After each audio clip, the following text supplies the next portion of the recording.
I hate that.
Hey, welcome.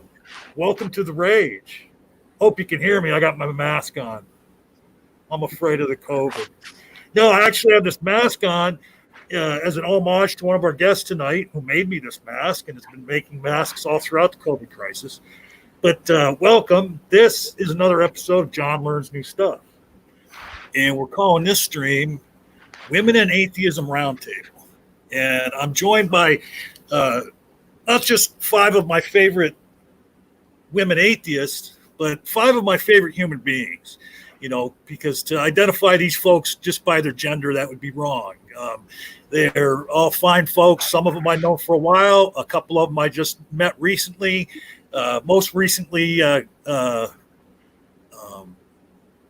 Granny, Godless Granny. I'll get that out. But we're going to have a discussion tonight and let you folks hear from women in atheism. And I'm here just to introduce it, and then I'm going to step backstage and leave the show to them. And I will come back at the end of the show, and maybe we'll take some questions from the audience. If you have any questions for the group or for any of the individuals on the panel, go ahead and tag me in the live chat, John Peterson. Make sure and spell my last name right, E-N instead of O-N, so that it'll show up red. And go ahead and you can start sending them anytime you want, and I will find them there because I'm going to be on mobile and in the chat under my John Peterson account. And so just to go right on down the line here and introduce everybody, I am joined by Fay The Most Gracious, who is my co-host on the Apostate Alliance on Sundays, 11 a.m. on this channel. She is an ex-Muslim activist, a humanitarian activist, and after a tweet I saw today, a great little dancer. Welcome, Fay. I'm not responding to that. Can we move on? Okay, that was such a cute tweet, though. And I'm also joined by my newest friend, Godless Granny. She's a YouTube creator. She has a very important voice in the community already. I've gone over there and watched a few of her videos and was very pleased with her content. She is, in addition to being a new member of the community because she's new to atheism, she was a Christian for 42 years. Welcome, Granny. Thank you. Thank you for having me. And we're also joined by Kitty the Atheist, who made this wonderful mask for me that we showed you at the top of the show. And she's been spending months and months now helping to battle COVID by making masks for folks. Nonprofit. Somebody needs masks. She finds out how many they need and who they're for, whether they're for kids or adults. And all she asks is that folks pay the postage to get the masks to them. Welcome, Kitty. Hi. I'm glad to be here. And we're also joined today by Kari Canna, I've known her for well over a year. Used to go to her streams that she had on YouTube. Carrie identifies as an anti-theist. Welcome, Carrie. Hi. Thanks for having me, guys. I Not a bring the dark side. And I'm last dark but not side least, too. oh, sorry, I didn't mean to jump on you there. Last but not least, we are joined today by author Erin Louis, and she has written, has 3 books out there. I put the link in the description for them. You can find them on Amazon. She wrote the book Dirty Money, Memoirs of a Stripper. So you want to be a stripper. And she also wrote Expose Yourself. And I think I saw here on Twitter not too long ago that she also has just submitted her first work of fiction for the publishers. It's for basically an anthology, so a collection of supernatural and ghost stories. So that was interesting. And then that's right. You're a former ghost buster, aren't you? Yeah, I don't know about. Yeah, I don't know if that's how I would describe it. It wasn't. No, it was I kind know. of just like a hobby, sort of a thing with my friend. I write about it a lot actually in my 3rd book, and basically debunk all my experiences. But at the time, they were nice and scary and that kind of stuff. And then I so deeply want to do that, but I don't believe. it was honestly, it was more just about like creeping yourself out. Yeah, I did actually really enjoy just. that. It was fun. There's a lot of cool places. I did actually just have an article come out in Free Thought Today, Freedom from Religion Foundation's newsletter. So that was a little more on the atheistic side. We'll see how fiction works out for me. So. All right. As I said, this is the Women in Atheism Roundtable, and you're saying, John, why are you there? You're not a woman. And so I'm going to step backstage and throw it over to these fine ladies. Before you go, John, I wanted to ask, is Kelly not joining us? Kelly. Oh, no, I do apologize. Yes, I had also invited Topic Thunder, but she did DM me yesterday saying that it was a little too late for her. Ah, okay. She in the UK? She's over where you're at, and what is it, 10 o'clock over there right now? It is, yeah, it's about 10 o'clock. Well, as a matter of fact, too, now that I think of it, Carrie used to live not too far from you. Over there really? in the UK, yeah. This Isn't that right, true. Carrie? Yeah. Whereabouts were you? Yeah. So anyway, I was close to I'm sure you Manchester. guys won't have any problems at all on your own. Fay will serve as moderator, though I can't see where you're going to need any moderation, and I will be back at the end of the show, ladies. All right. Bye, John. So I don't think I've formally met any of you, and that's very exciting for me because I have been starved of any kind of social interaction in lockdown. So I did want to just like go around and like ask everybody to introduce themselves. So while it's well and good that John has introduced us for us, I think that when we introduce ourselves, it's a bit better. So it would be cool to have like go from Godless Granny and go around the room and just like tell us a little bit about yourselves, your history, and the things that you do now. So Godless Granny, I've seen you around on Twitter, and I recently followed you, but I don't think I've seen any of your streams, and we haven't interacted. So who are you and why Godless Granny? Okay. I am, as John mentioned, fairly new to atheism. I've been an atheist for about a year now. And Godless Granny, part of it is because I like alliteration. And I was trying to think of something to put together that would be alliterative. And Godless Engineer lives in the same town as I do. And he's one of the first YouTubers that I met. And he is the first one that I met in person. In fact, I think he's still the only one that I've ever met in person.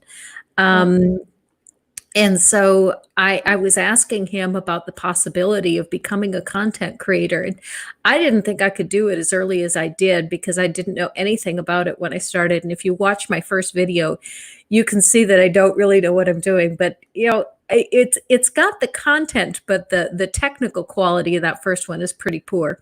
And one of the things that you can watch, if you watch all my videos in order, you'll see as I'm discovering new things that I'm able to figure out how to do with my editing software. That's great. Yeah, every time I figure out a new thing to do with the editing software, I find a way to put it into a video. Well, you know what? As someone who is also quite a recent content creator, I can say that that's not a generational thing. Like I had the same problems, so you'll get there. I promise you, you will get there. And I'll be looking into that because that sounds. It's. I think sometimes it's just funny to look back and see. Where we fuck up. But Erin, so the thing is, I love you. I've been following you for a long time. I've just never interacted with you because I like have this fear of like people not liking me. And I chose just the worst hairstyle to sit with today. But I've been following you for a really long time, and I deeply admire some of the stuff that you come out with. We were having a brief conversation about, I'm pretty sure that one of your books circulated around the Islamic school that I attended, and that I just find that deeply hysterical. But please do introduce yourself. Like, how long have you been doing this? Who are you? Why are you so amazing? How do I become like you? Please. I don't know if you want to become like me, first off. I mean, well, I have been writing for, I guess, about 5 years now. I was a stripper or exotic dancer. Some people like that phrase a little better. It's a little more palatable, I guess, but stripper is really more accurate. And I started writing my memoirs because I really got a little irritated with the narrative about dancers in general, sex workers, and that kind of a thing. So I thought, well, I'm just going to put this out into the ether in the Library of Congress, and I'm just going to piss on my little corner of the world here and leave something. And through that, I had already realized that I was an atheist, but I really pretty much kept it to myself. I wrote my second book in anticipation of quitting. So it was sort of like a series of essays on dancing and my thoughts on that. A lot of stuff about misogyny, rejection, things like that, and those things. But it's all humorous because, I mean, I got naked in front of strangers for a living, so I figure you're gonna have to laugh at it. What else are you gonna do? So, and then I became a part of the atheist community really through Freedom from Religion Foundation. Went to a convention, met my local chapter president, and that was how my third book came about, which is really about atheism, humanism.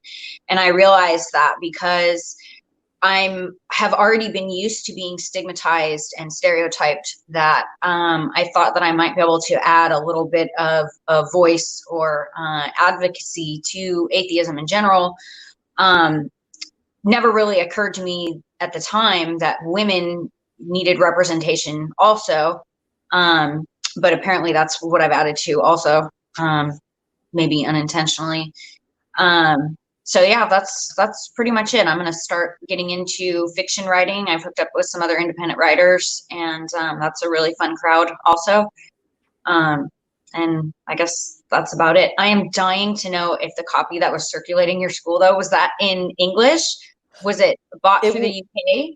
It was in English, yeah. And I actually, you're like holding your books in your profile picture, right? Yeah. On Twitter. Yeah.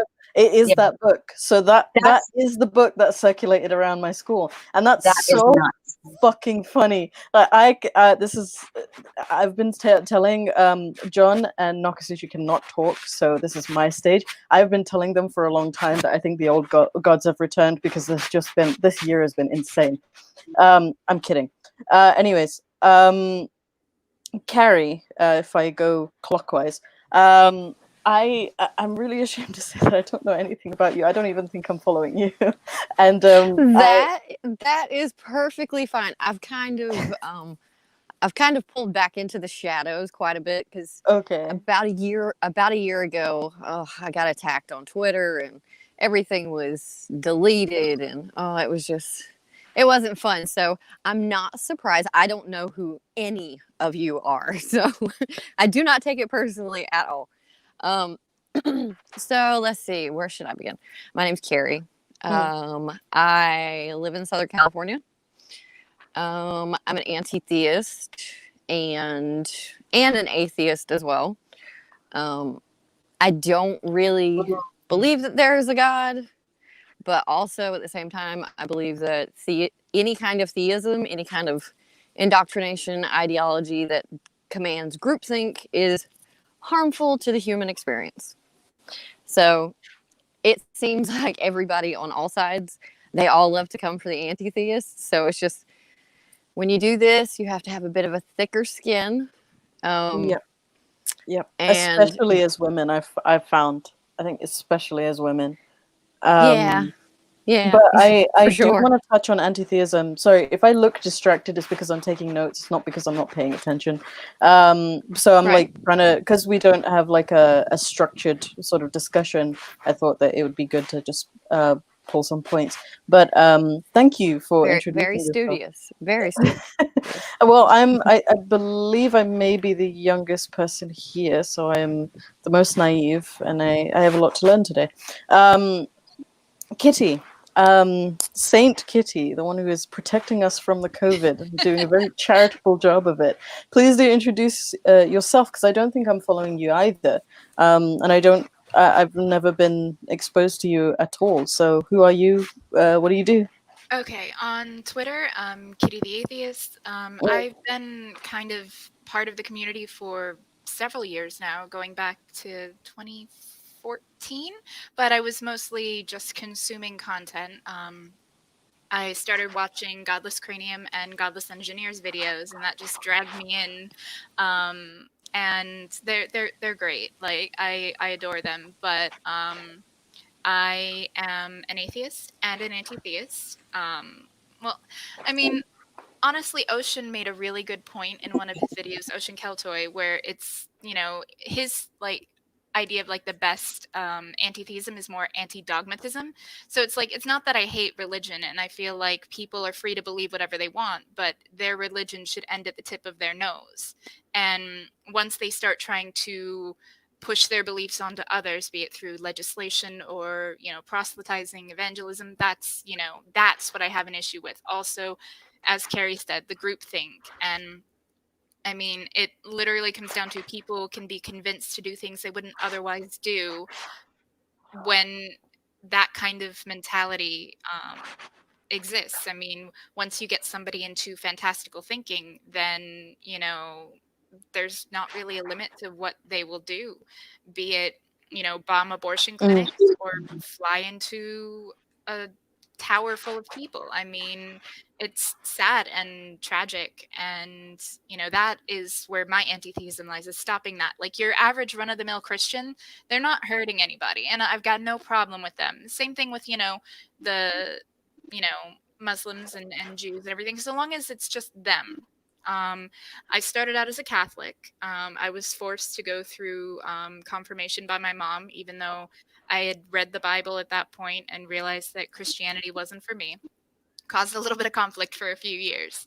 I had actually done some looking into different religions, and I almost became a Buddhist because I liked that it was, focused on the self. And I still enjoy, that idea that, your spirituality should be about you and what you believe, not about, focus on yourself, not what your neighbor over there is doing, But I, being an angsty teen, found Wicca, and I was sold. So I was Wiccan pagan for many years. Believed in magic and spirits and, sage sticks to get rid of ghosts. I believed in all of it. And then I realized that I stopped believing in the magic. I stopped believing in gods. Like, no one convinced me. In fact, I was an atheist before I even knew what that was. I had joined an e-cigarette forum when I went to quit smoking and met up with some people. They talked politics, started talking to them. And one of them's like, oh, yeah, I'm an atheist. And I'm like, okay, let me go look that up because I don't know that word. And it's like, oh, shit, I'm an atheist. Okay. Great. So before this slips my mind, were all of you believers until you were adults? Yes. I stopped believing as like a preteen, like as far as Christianity, and then I was pagan until my early 20s, like 1920 is when I Right. Okay. believing. All right. Mine is a little bit different because my parents were Catholic when I was very young, but they left the church when I was about 7. And so I was really raised for the most part with no religion, and I chose to become a Christian at 16. And then I was a Christian until just last year. So I left Christianity at 58. Oh, Right. wow. Okay. I was raised Catholic, but my parents and my brothers and sisters, I have 5 siblings because I was raised Catholic. And they had all pretty much, we didn't really go to church very often, holidays, you know, grandma came into town, that kind of thing. And I started to suspect it was bullshit pretty early on. That's actually one of the articles I wrote for FFRF, was about how I found the contradictions in the Bible pretty early, especially when it came to like morals and ethics, because they didn't really align with what I was being taught. And then like Kitty, I think I was about 15. I found a Wiccan book in a thrift store. And so I was Wiccan. I was a witch for, I don't know, about 8 months. And I was very disappointed when none of my enemies were vanquished and my spells didn't come true. And I was like, well, this is crap. Oh, and then your poor little teenage heart. Yeah, that was pretty much it. I'm like, why, you know? So, and then it sounds like an interesting path to take, though, to go from Christianity to just witchhood. I think that I was an atheist probably very, very early. I had a lot of doubts from the very beginning because nobody would ever answer my questions outright. I was a huge pain in the ass. I always asked the question. That was me. There was never well, the sky is blue. I want to know why the sky is blue. I want to know specifics. Why can't you tell me? And when you tell me it's just magic now, I think you're lying. Pesky God did it. Just and I'm like, but God's kind of a dickhead. Have you seen the commercials with the kids with flies on their face? I'm like, God's an asshole. Like, if he exists, why are we worshiping him? And then the whole fear of God also was a big red flag to me. I'm like, you know, I love my mom. I'm not afraid of her. Mom doesn't tell me she's gonna, you know, punish me forever if I don't love her. And so for me, there was just a lot of, like I said, I was a major pain in the ass when I was a kid. And so, but atheist, that word was worse than the F word. That word, oh my God, yes. You're a Satanist. You're evil, you know, you're eating babies. And until I actually looked up the word, and when I started to actually read about the science of consciousness and souls and afterlives and things like that, which actually happened, I think I was 25 or 26 when I had an 8-year-old nephew pass away. And that was when I started to read. When I got out of Stephen King and Dean Koontz for a minute, and I started to read. And that was when I started to read things on physics. Like I said, there's a book called The Science of the Soul. Mary Roach's Spook that's a great book if you haven't read it. She's hella funny. It's awesome. And then so I went into like Penn Jillette's God No, Richard Dawkins, Sam Harris, you know, the Four Horsemen. I finally made it through there.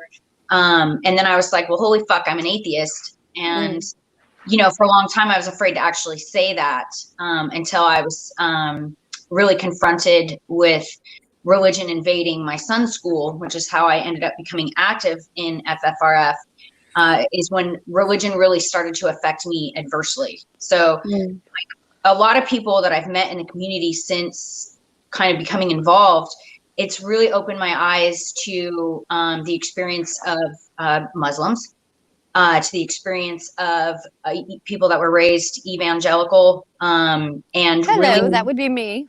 Yeah, there's a lot of people that have been really damaged and hurt by religion, and I don't fall into that category.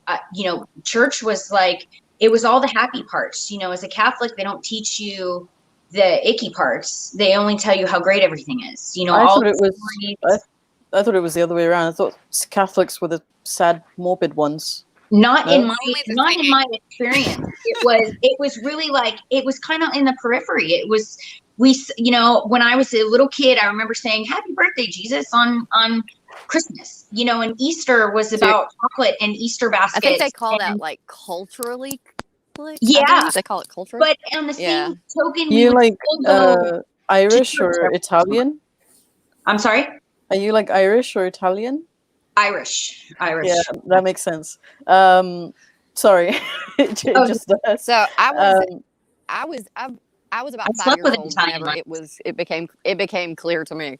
I was watching the adults around me talk about all these burning bushes and cramming animals onto a boat, and I'm like, Jesus, they're drunk. They have to be. But I was raised Southern Baptist in the deep South, so you can hear my accent. Another thing obviously. I didn't know about, I didn't understand the experience really of, we had representations at the last FFRF convention I went to from the Black non-believers, and I didn't realize what a huge cultural difference there is in like the Baptist community and all that kind of stuff. I've learned like a ridiculous amount of other people's experiences, because for me it was like, well, this is really stupid. But if I kind of felt like everybody was just sort of, it was like Santa Claus. Everybody was like in on the joke. You know what I'm saying? Like, this is just something we do. When I actually came out to my family as atheist, I was really blown away by the hostility that I got, because I was like, you can't really believe this. I'm like, you're going to church and you're drinking blood and you're eating flesh. Like, you don't see anything wrong with it. I never quite understood that. But to answer your question, Carrie, like I'm a baby atheist, so I left religion in 2017, but I didn't come out as non-religious until 2018. So I'm very much a baby in this world.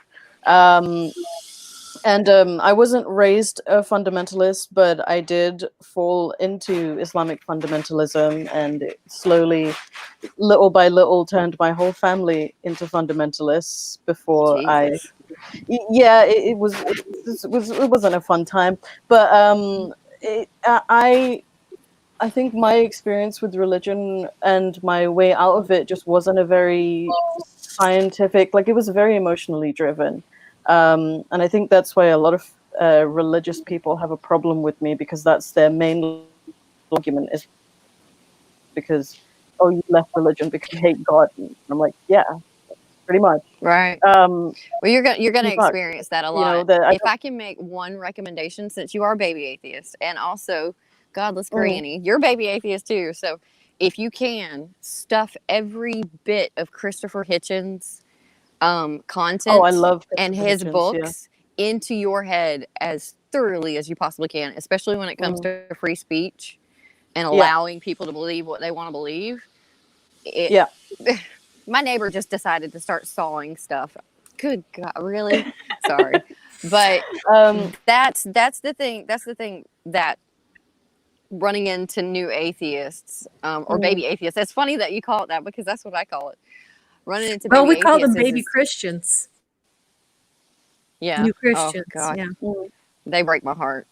It's like, no, don't do it. If you think new Christians are bad, you should meet new Muslims. But to move this along just a little, I do want to cover the main topic of the conversation, which is broadly speaking the misogyny in the skeptic community. And that's what I want to talk about. I do have a few other talking points that I've listed, but I want to cover that first and foremost before we dive into anything else.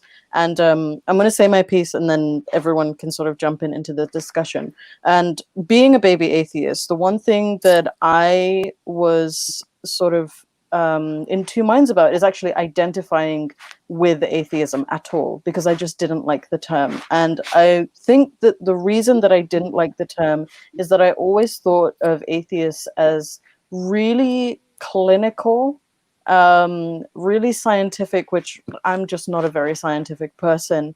And it was also very male heavy and male dominated. And when women seem to be given voices, it's always about like women's issues. So for example, I've been brought onto hundreds at this point podcasts just talking about the hijab, and it's just like, I have opinions on other things in Islam, and it just seems. Do you mind if I kind of interject something right there, since you brought it up before I forget it? Sure. You're going to run into that that kind of a feeling a lot, because when men talk to women who have come out of religion, they cannot understand the experience. Oh no, So I understand that is something that I have to prepare for, but it's unfortunate, is what I'm saying. It gets repetitive. And I think it gets really repetitive. Like when we look at the domineering atheist figures, they're most of them are the ones that off the top of my head I can think of. Like when we think of Hitchens, when we think of Dawkins, well, they are great people.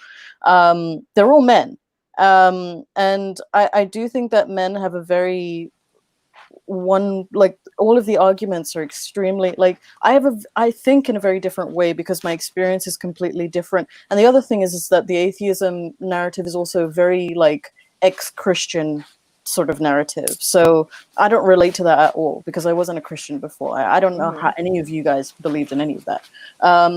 Because it makes absolutely no sense to me. You know, like my experience with religion is extremely emotional because it grabs you on every single emotional level. Like it knows how to play with fear. It knows how to play with love. It knows how to play with anger. Like something that I experienced while being a Muslim is this constant need to like fight something, you know, like there's this evil in the world and you have to make it better. The onus is on you. With Christians, well, there is like the sense of that maybe in like the medieval times that doesn't really exist from what I've seen. So I've never seen anybody talk about that from that perspective. And that's another thing is that people who come from liberal Muslim families, so if you weren't a fundamentalist before, do not relate to that. And this like lack of diversity in the community in terms of voices and in terms of voices in like all topics is really tragic in my opinion. So I've introduced the topic. Anyone who wants to comment, feel free. Well, I've kind of been playing around on YouTube and on Twitter since about 2014. My old handle name was Mudpuddle. So I had the Islam discussion more times than I could possibly count because it reminded me a whole lot of the type of religion that I was brought up in. Everybody is an enemy unless they are the same as you. You have to get them over into your type of thinking or they're the enemy. The word atheist was worse than pedophile. I mean, it was some insane shit. So I identified closely with that. So I was like, okay, let me see if I can understand this religion. But what I noticed was women coming out of Islam are less likely to make a big deal about it because they're still terrified. So you're going to see less. You're going to see less of your specific group in the bigger conversation, just because it hasn't gotten there yet. Women are still terrified of being labeled as an apostate. They're still terrified of being pushed out by their family. I can tell you right now, I am an apostate. I have no contact with any of my blood family because they know my opinions on religion. So most women, they can't, because we care about our families. When we love somebody, we love them with our whole heart. And to have that little bit of a fear that's been indoctrinated into you just kind of peek its head out a little bit. Even if you mention like Erin, I believe that's your name, you were saying that you were considered a pain in the ass because you would ask the questions and all that. I mean, among other reasons, I'm sure. Yeah. So it's like, even if they show any sort of like little hint of dissension, it's going to get ugly for them real quick. So I don't want you to lose hope. There are plenty of women out there that have pretty close to the same story as you or the exact same story as you, and you will make contact with them. So don't lose hope, because I don't have very many female anti-theists that I can touch base with and relate to at all. So I mean, Kitty, you're the first one I've seen in a really long time. So this is fantastic. I'm glad that I was included in this conversation. So don't lose hope in it. But when it comes to the male aspect of this, men don't carry the same kind of rules that women do in society. Like, we use shame tactics to kind of shut each other up or compete with each other. Men don't do that. So if they rib each other, or they get a bit louder with the way that they talk, or they talk over you, or they say something that's completely idiotic and then you point it out, and then they go in for a personal attack, you just kind of, they just remain children, don't they? They don't approach these kinds of conversations the same way that women will in a group. I mean, that's just the way it is. So maybe be a bit more forgiving for a moment until I'm tired of forgiving men. We've been forgiving men throughout our whole lives. Well, don't think of it as like a male versus a female type forgiving situation. Just forgive them for not being raised to have a polite conversation. I think you have to have blame their mothers. But one thing that I have noticed when talking to men, like even within my own community, when I talk to, like when I'm in a group that's men, right? Because I was raised by men, and so I kind of understand the culture. And I was also raised by very, very misogynistic men, and sometimes that carries over even if you have, all the highbrow ideas. And even within my own community, if I'm in a group of men, I'm constantly talked over. And I think that there is a certain talent to be able to have your voice heard in that sort of environment. And what I found is the moment I lose interest, everyone wants my opinion. So see, there you go. Yeah. Okay, well, you have to ask yourself, like, why are you finding value in them hearing you or them listening to you? Or I just have an opinion and I'm loud. Like, that's it. Yeah, I understand. I think the culture teaches men to be that way because, even when they are very young, when a boy is acting up, you say, oh, boys will be boys. But if a girl does the same thing, she's told to stop it. And girls are taught from a very young age to be more gracious and more, wait your turn. And that's why I was rude. Yeah. For asking questions. We're told to be submissive and obedient. And I act ladylike. Whereas the guys can have dick measuring contests. Tell them to go fuck themselves. It's very simple. Just tell them to go fuck themselves. They'll make a weird face. Yeah, that normally works. Might Also doing this works really well. Just turn around and walk away. It's like, I don't notice that, you can see my profile picture. I'm a very tiny human being.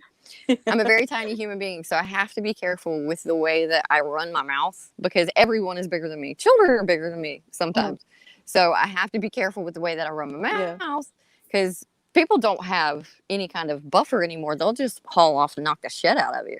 So, especially when you're talking about politics and religion. From the South, so that probably adds to it. So if everybody knew how to have a civil, reasonable conversation, then this wouldn't even be an issue. But most people didn't take debate class in high school.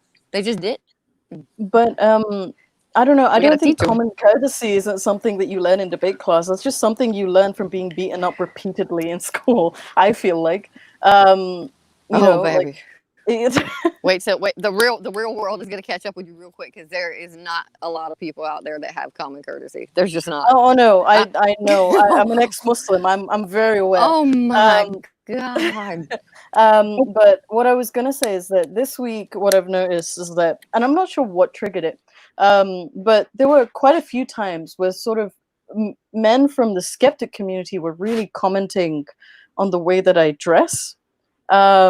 And I was just kind of sitting there like, I don't know what this is, but I'm not having it. I don't know what it is about men and being uncomfortable with women's bodies and wanting us to be less free than them, or what it's about. I don't know if anybody can speak to that, but like it just feels like modesty. It's the same shit, right? No, it's what it is most of the men in the atheist community, especially like the progressive atheist branch of the community, they are super nerds. They are unbelievably uncomfortable around the female species. That's all there is to it. So they don't know just yet. So you have to kind of lead them around by the nose. They're adults.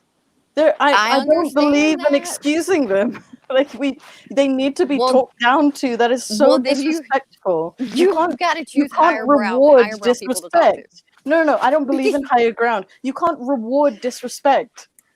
No, definitely not. No, definitely Yeah, I'm not. with Faye on this one. Whenever Yeah. they, disagree with us for whatever reason, they don't go after the argument. They go after the way we look, or they undermine us based on how we sound, or mannerism, literally everything but actually speaking to the core issue. And it only gets worse as well. It only gets worse. I do believe there's a comment in the live chat that goes, Carrie got that killed him with kindness, sweetness. It's that beautiful southern like manners. Yeah, you're not gonna ruffle I my do not feathers have that. and I'm a London yeah. girl. I grew up on the streets. I do not have that.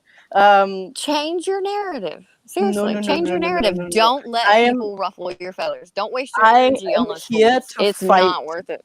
No, you know what? The thing is, Carrie, like, the thing is, like, let me just explain myself. Let me defend myself here. The reason why, like, I definitely have my moments of understanding and patience. And I also have my moments of, like, fuck you, leave me alone.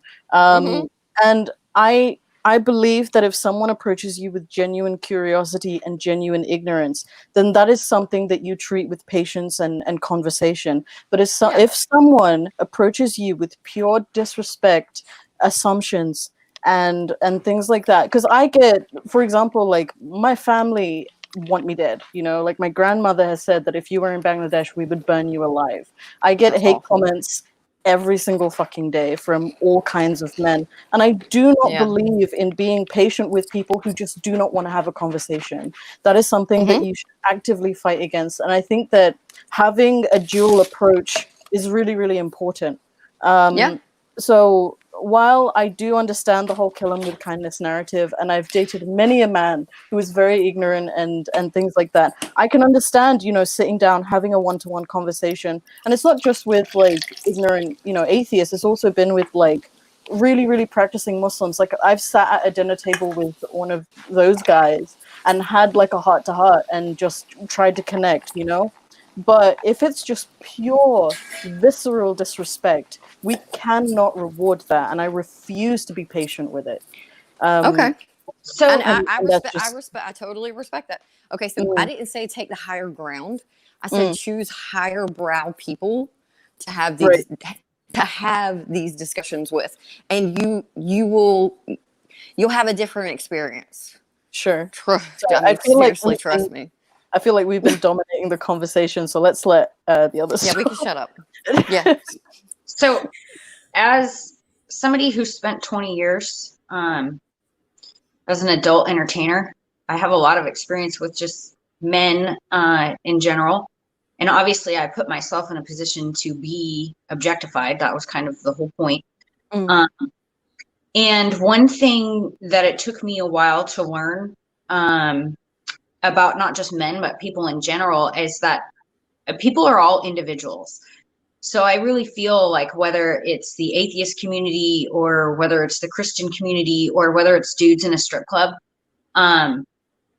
I really kind of react the way that they treat me. And if somebody comes at me with there's a lot of guys that I've met, on Twitter who have honest, genuine questions about what I did. And they try not to make assumptions, and they're curious, and they may say stupid shit, and they may say things that I find either offensive or insulting. But if I know that they're not meaning it that way, then we talk and we learn, and I learn about where they're coming from. And I'm like, what are you talking about, you dork? You never been to a strip club, and vice versa. And then they learn and they understand. And I really have, when it comes to like the atheist community, I haven't really felt like I haven't been listened to at all. In fact, actually kind of the opposite. And I've had a couple of comments where guys have been like, actually my own boss told me he's afraid of me, which is perfect. It's exactly where I want him. But, I don't know if it's just me personally, and people don't tend to really attack me. I mean, I've been called fat and ugly and old and all that kind of stuff. And generally those are I just view that as schoolyard attacks. As emotionally immature, they got nothing else. I'm not interested in litigating religion or necessarily the existence of God or anything like that. Because I really don't care. If it's not affecting me and it's not affecting other people and you're not hurting anybody, I really don't give a shit. But if somebody comes at me sideways, I'm going to react that way and put them in their place. But, you know, on the flip side of that, I really haven't had a lot of, you know, I've had very few instances where I felt like people were attacking me because I was a woman or because I came out as atheist.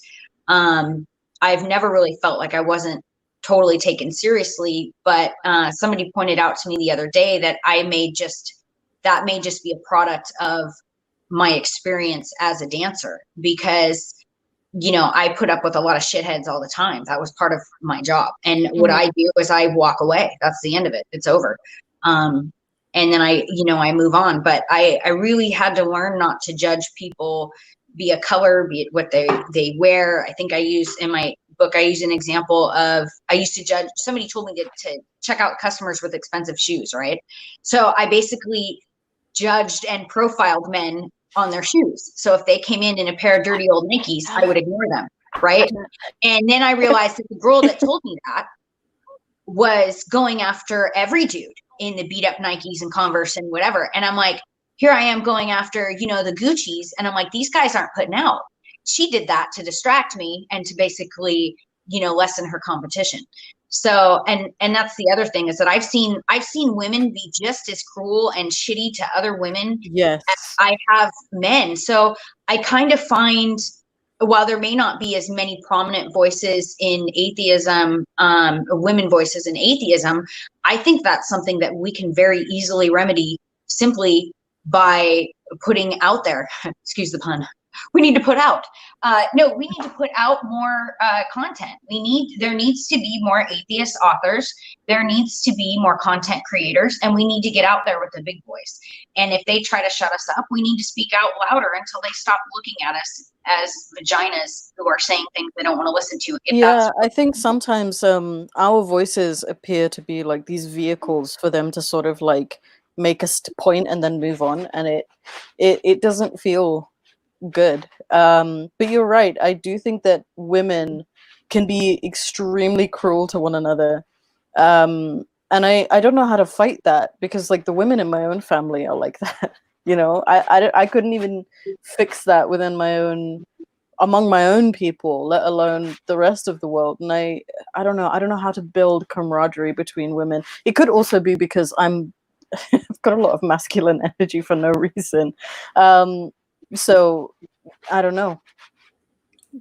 One of the biggest things that I have found, you know, to be freeing from in atheism is being free of my husband's, being subservient to my husband. And that is something that came from the Christian community, but not directly from my husband. You know, my husband never told me, you will obey me, you will do what I say. But the church always told me that. And because the church told me that, I looked at life at, okay, you know, he is the head. I need to follow what he wants. I need to do what he wants. And I think that is part, you know, that could be part of why women are the way we are, is just, you know, maybe it's because we were always raised to view men as being something more important than ourselves. I don't know. I was married once, and the person was an abusive monster. Away from there, and it's been many years, and you know, I'm a lot better. But one thing, when I had opened up about the abuse I was suffering to somebody close to me who is an evangelical Christian, the response that I got was, well, if you were a better wife, then maybe he wouldn't abuse you. Yeah. The onus is not on you to fix people. No, it's not. And I think that expectation exists even within, skeptic communities.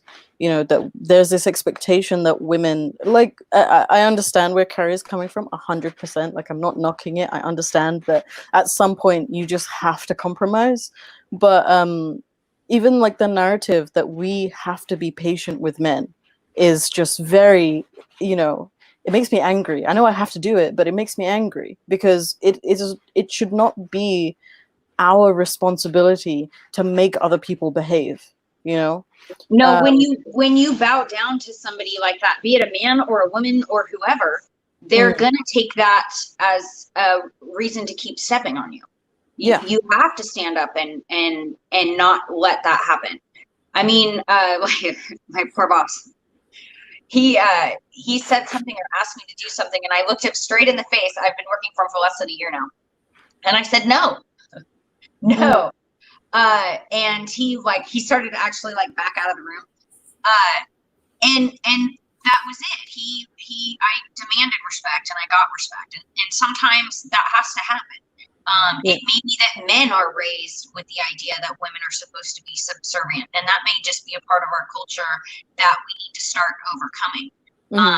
But aside from that, sure that we're taking the initiative to speak up when something's wrong. And obviously in an abusive situation like that, I mean, what do you do when it's dangerous? My boss would never hit me. He's not going to fire me either. But you know, so that is obviously a we can't ignore the fact that I know, Carrie, you said you're small. I'm 5 foot myself, so I get that. And sometimes I feel like people view me as a chihuahua until I freaking come out with the Rottweiler, and they're like, "Oh, I was terribly mistaken." It's this like weird Jekyll and Hyde dichotomy, and it's really weird because for the last me again speaking from like my baby atheist sort of perspective, like the last few months, quite a few people have described me as intimidating, and I have never seen myself as that. Like never. I'm 5'3", you know. I mean maybe it's the haircut. I don't know. But I never saw myself as intimidating. But I think because I'm quite unapologetic in what I think, and like after being sort of silenced for such a long time, I just like can't help myself. I have to say what I have to say. Be careful not to project, though. Yeah, that's the one important thing, because then people will take it personally, and then they'll start to resent you because they're like, why are you treating me this way? I didn't do anything. I always believe in letting people talk. You know, I think that everyone has the right to be heard. Yes. Usually if you let people talk long enough, they'll hang themselves. Exactly. And so when it comes to me with revenge. Yes. Whenever I'm speaking to someone, let's say, what's his name? Adam Friended Forever or whatever he is. He likes to talk to me just to push my buttons. He asks me fully loaded questions. He's an atheist that promotes religion just to own the SJWs, and it really pisses me off. And he knows it pisses me off because he's not stupid. I mean, he is a highly intelligent individual, and oh my God, if he hears it, I'll never do it. So he's an OG content creator. He touches a lot on the socio-political type stuff. Anyway, he's highly intelligent, but he knows how to load a question so you're trapped. Whether you answer it or you don't answer it, you're completely trapped. So when it comes to me talking to these men, it's kind of a game. I see it as an intellectual exercise. Like, how far can I let this fool push me before I start to lose my patience? Because if I can keep my patience with a fool like that, people in real life don't stand a chance. So I would like to move on to a different topic. Are there any final comments on this? Well, I mean, what Carrie was saying about keeping your patience, like that's also a weapon in the arsenal, because the moment you get emotional, you're just an emotional woman, you know, maybe you're PMSing, you know, exactly. It's hormones, and it's just like, hysteria. It's like, okay, let me stab you in the neck. My response to that is always, but am I wrong? Where is the lie? You know, it doesn't matter if I'm coming off as angry. If I'm right, I'm right. You know, very good. That is the best response ever. Very good. And even Southern people, like with the kill 'em with kindness, like I'll let you in on a little secret, Faye. When they say bless your heart, that's just fuck like, you. Fuck fuck you. That's it's fuck like, you. Yeah, we don't do that in that's London. What it means. It sounds all sweet and nice, but it's just like, nah, fuck you. No. We don't mince our words here. We just say what we have to say and we move on with our lives. It's like whenever you would say, Faye, it's like whenever you would say, "Oh, love." It's like whenever you would say, I was married to an English guy. Love isn't sarcastic. He used it that way. Or maybe he was a dickhead, but love isn't sarcastic. He's like, "Oh, love," and would tilt his head sideways, and I'm like, "What the fuck?" But yeah, bless your heart. So the topic that I wanted to move on to is kind of related, but not really. But I did want to touch on sex work and skepticism. I think that sex work within the skeptic community is still looked at as unfavorable at best, and just don't do it at worst. I, for a long time, have been kind of running with the narrative that we should trophy individualism, trophy like people expressing themselves and looking how they want to look. And I think on the other side, like one of the reasons why I found atheism so clinical is that there seems to be this need to keep appearances of like very suave and very intelligent, like looking intelligent, not necessarily like being intelligent. How do you think we sort of balance that? Because I'm not a very, like, after being fully clothed for like 20 years, like I even covered my face. I don't want to wear fucking clothes all the time, you know? Like I wear shorts and crop tops a lot of the time, but I get in trouble for that. Like, oh, Faye, you look too provocative. Like no one's listening to what you're saying. Everybody's just staring at your tits. And it's just like, that's not up to me, is it? Like it doesn't matter what I put over these things. They're still tits, you know? So how do you respond to that? How do we fix that? If there is a fix for that, what do we do? I can tell you what I did whenever people started running their mouth about some of the stuff I was doing online. I made a naked video and I put it online. I can't do that. I'm a teacher. See, okay. Well, you have to figure out how to respond to that the way that you're comfortable. I mean, if it bothers you that people say that, you got to stop listening to them because there's always going to be a critic. Ignore it, but it's a narrative that doesn't seem to really die down. Like even within the skeptic community, where people have the freedom to exploitations and also have the freedom to speak, women are still like, there's still this modesty culture around women. Like, what the fuck is this?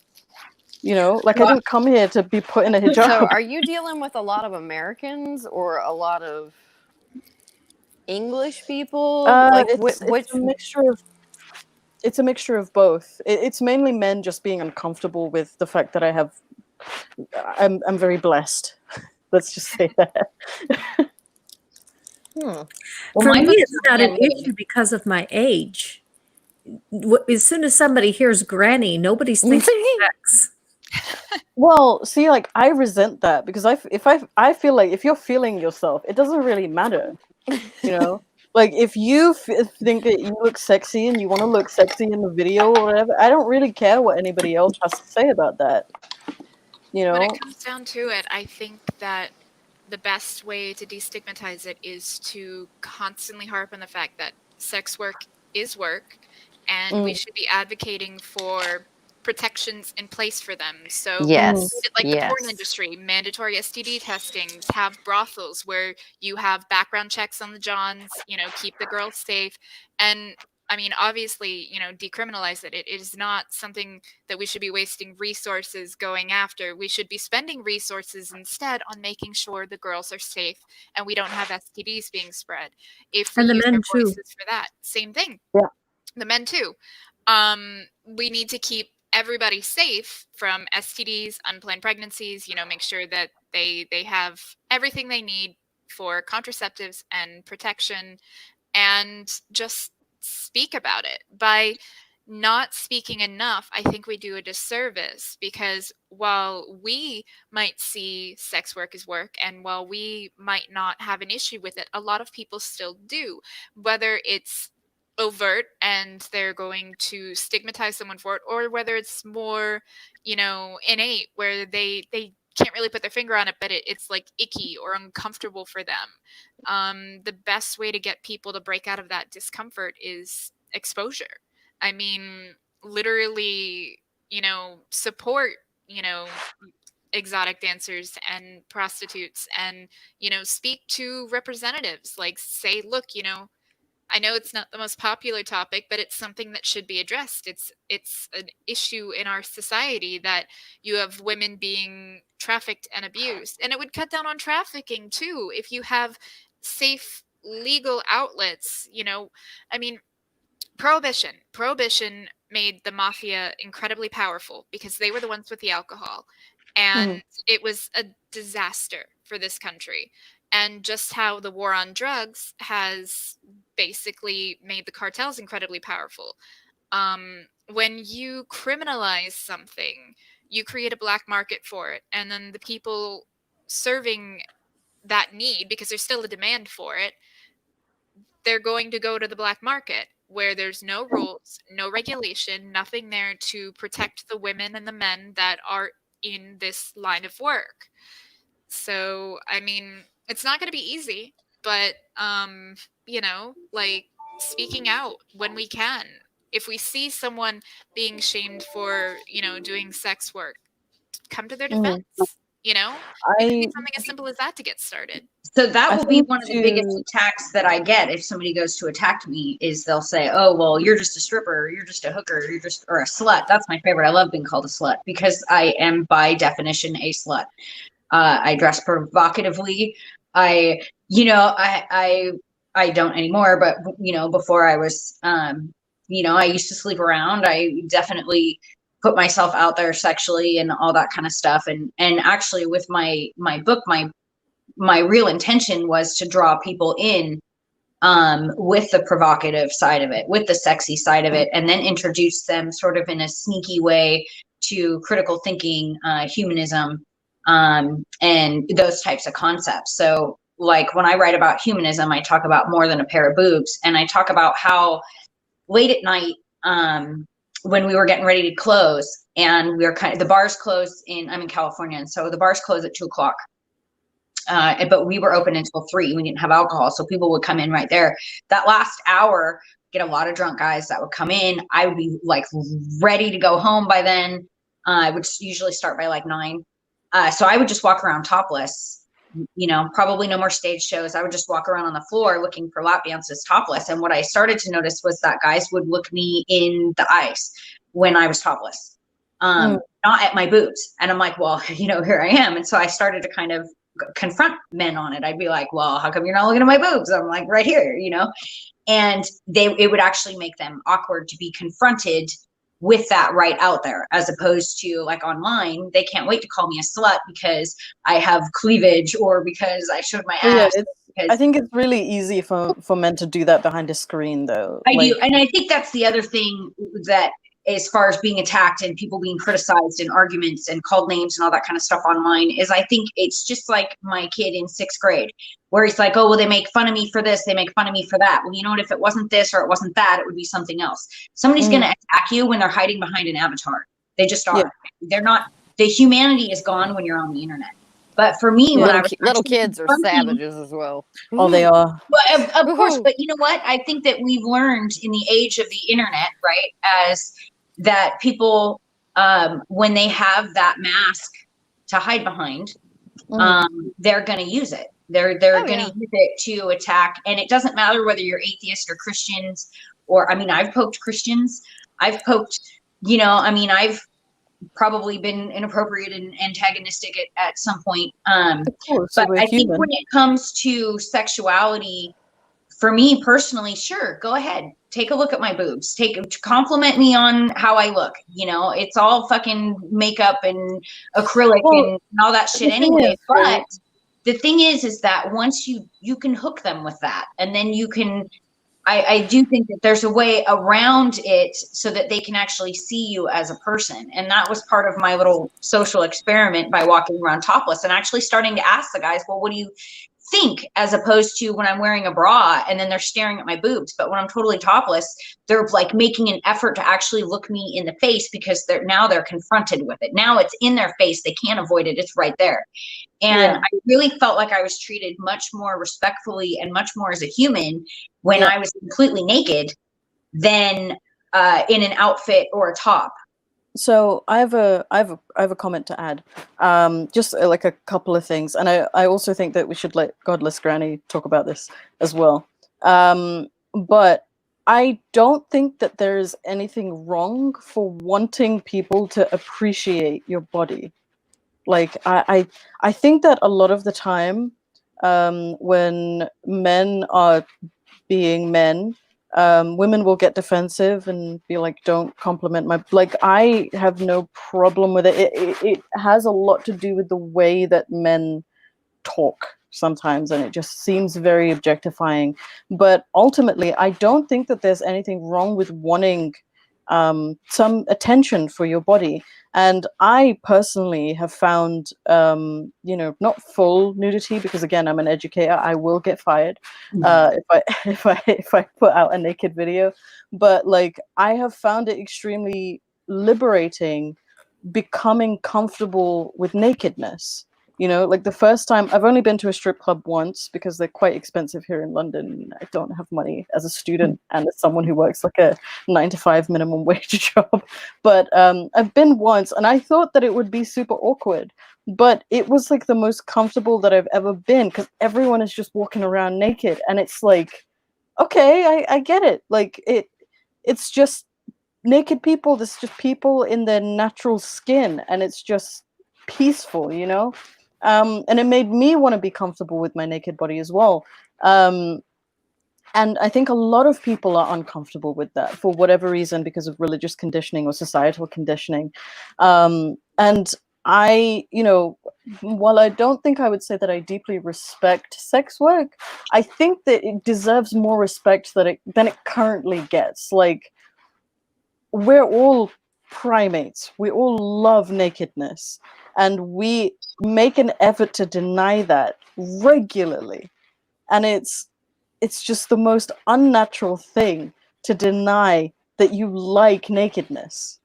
But see, here's the thing. Come into the world naked. Like, the point that I always try to make is that if it wasn't wrong, if we weren't taught that nakedness was something taboo, or, something that we're supposed to make a big deal out of, I wouldn't have had a job for 20 years because nobody would have given a shit. Yeah. And I really think that has a lot to do with it. And I think that sometimes I make people uncomfortable with my comfortableness, or with sexuality and nudity and that kind of stuff. And that's why I actually take joy when somebody calls me a slut or a whore or hooker. And I'm like, I'm trying to reclaim the word whore. Yeah, I don't see, I mean, to be honest, when it came to like my most lucrative customers, they're misogynists. They look down on me. And because I know that they want to think that I'm stupid, or they already have this low opinion of me, I could bleed them dry. Because they're like putty in my hands. I know exactly how to manipulate them, and I'll make sure that they leave empty-handed with blue balls. So before we move on, I do want to let Godless Granny tap in. Yeah. Just because she hasn't had anything to say. Well, I am asexual. And so my perspective on this is really very different from everyone else. And, I get what Erin is saying about being, comfortable with being able to expose yourself. But to me, there isn't the connect with the sexuality to the nakedness. And because of that disconnect, it really doesn't bother me. When men start talking dirty and stuff like that, it just doesn't really mean anything to me. It is ew. If it gets out of hand, I do have a superpower, and that is I frown at people. And when there's a few people that have seen the granny frown, and when I frown, people shut up. That's great. Nobody wants to like disappoint a grandma. It's like ingrained in us. Like mothers and grandmas, like there's that look that they get, and you're just like, oh shit, I'm sorry, mea culpa. Yeah. Exactly. So just before we move on, Carrie has had to go because her battery is dying, but she says thank you for having her, and it's been great meeting her and having her opinions. It's also good to know that I do have a mentor out there to teach me how to be a better baby atheist. Carrie seems great. I'm glad I got to talk to her. Yeah. But I do, because I feel like Godless Granny hasn't had much to say, I do want to ask a question. I think more in the ballpark. Please don't be offended. I'm desperately trying to be my best. But I want to talk about atheism with age, because you said that you had been a Christian for a really long time and only left religion last year, right? So, like, I can't relate to that at all. So please tell us about that. Okay. My views on religion have shifted from time to time. And well, first of all, you have to understand why I came into religion in the first place. And that is because I was suicidal. And I was feeling like life was completely meaningless and empty. And the only philosophy that I heard from other people that I knew that were mostly atheists, it seemed completely empty. And the people who were Christians were telling me that if I joined them, that their God would give me purpose and meaning in life. And that's why I became a Christian. And whenever I would have, major issues in life, like my first child was stillborn. And when I've gone through very difficult experiences, I have always clung to that Christianity as something that, okay, God still loves me. God still wants me to, follow his plan. And one day I'm going to be with him and things are going to be really great. But as I, went through life, I would find more and more things that just didn't quite meet up with the narrative that I'd always read in my Bible. And one thing you hear a lot of people say is that, people who read their Bibles are atheists. I knew my Bible inside out. I have taught the Bible. I have read the Bible cover to cover several times. I did daily Bible readings. I knew my Bible quite well.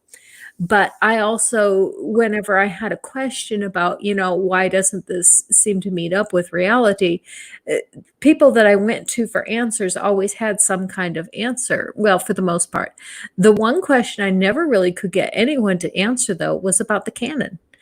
And so the one doubt that always kind of nagged at me was, how do we really know this is the word of God?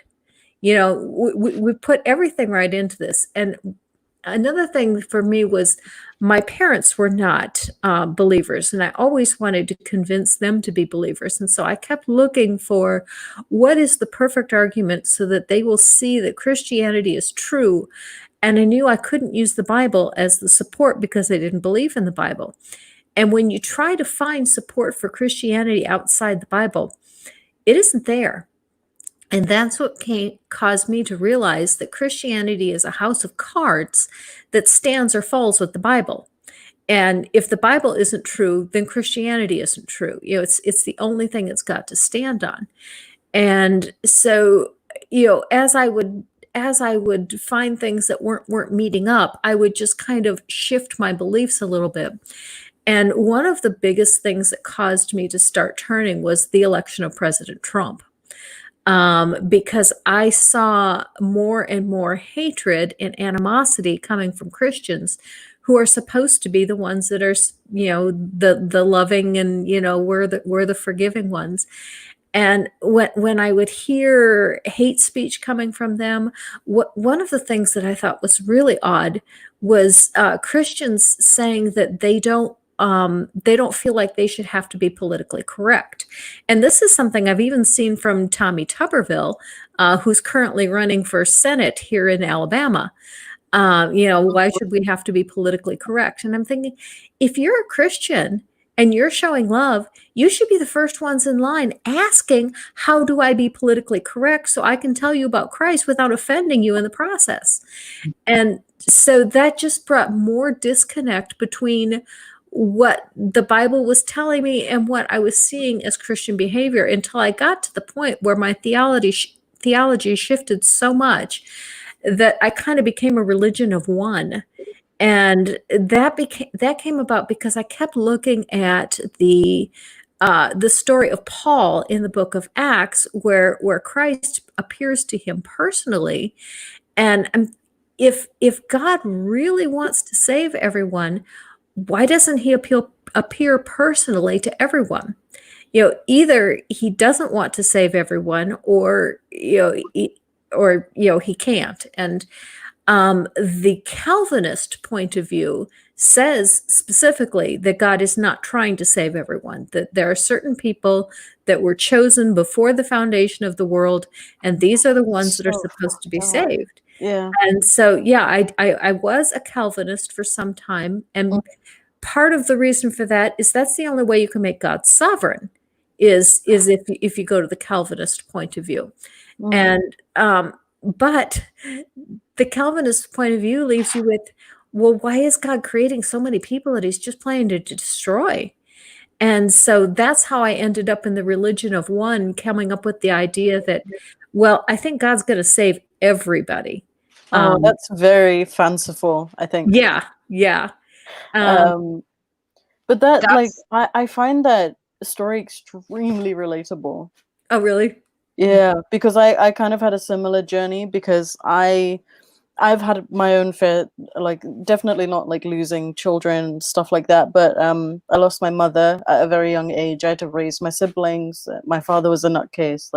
I had a lot of struggles in my life, and I was relying on religion to sort of pull me through it. And it was really, really hard to let it go once I decided, I can't accept the fact that God's going to just burn a bunch of people that he supposedly loves. It doesn't make any sense to me. And I even if that God exists, I don't want to worship that, So the final straw for me actually came through my youngest child.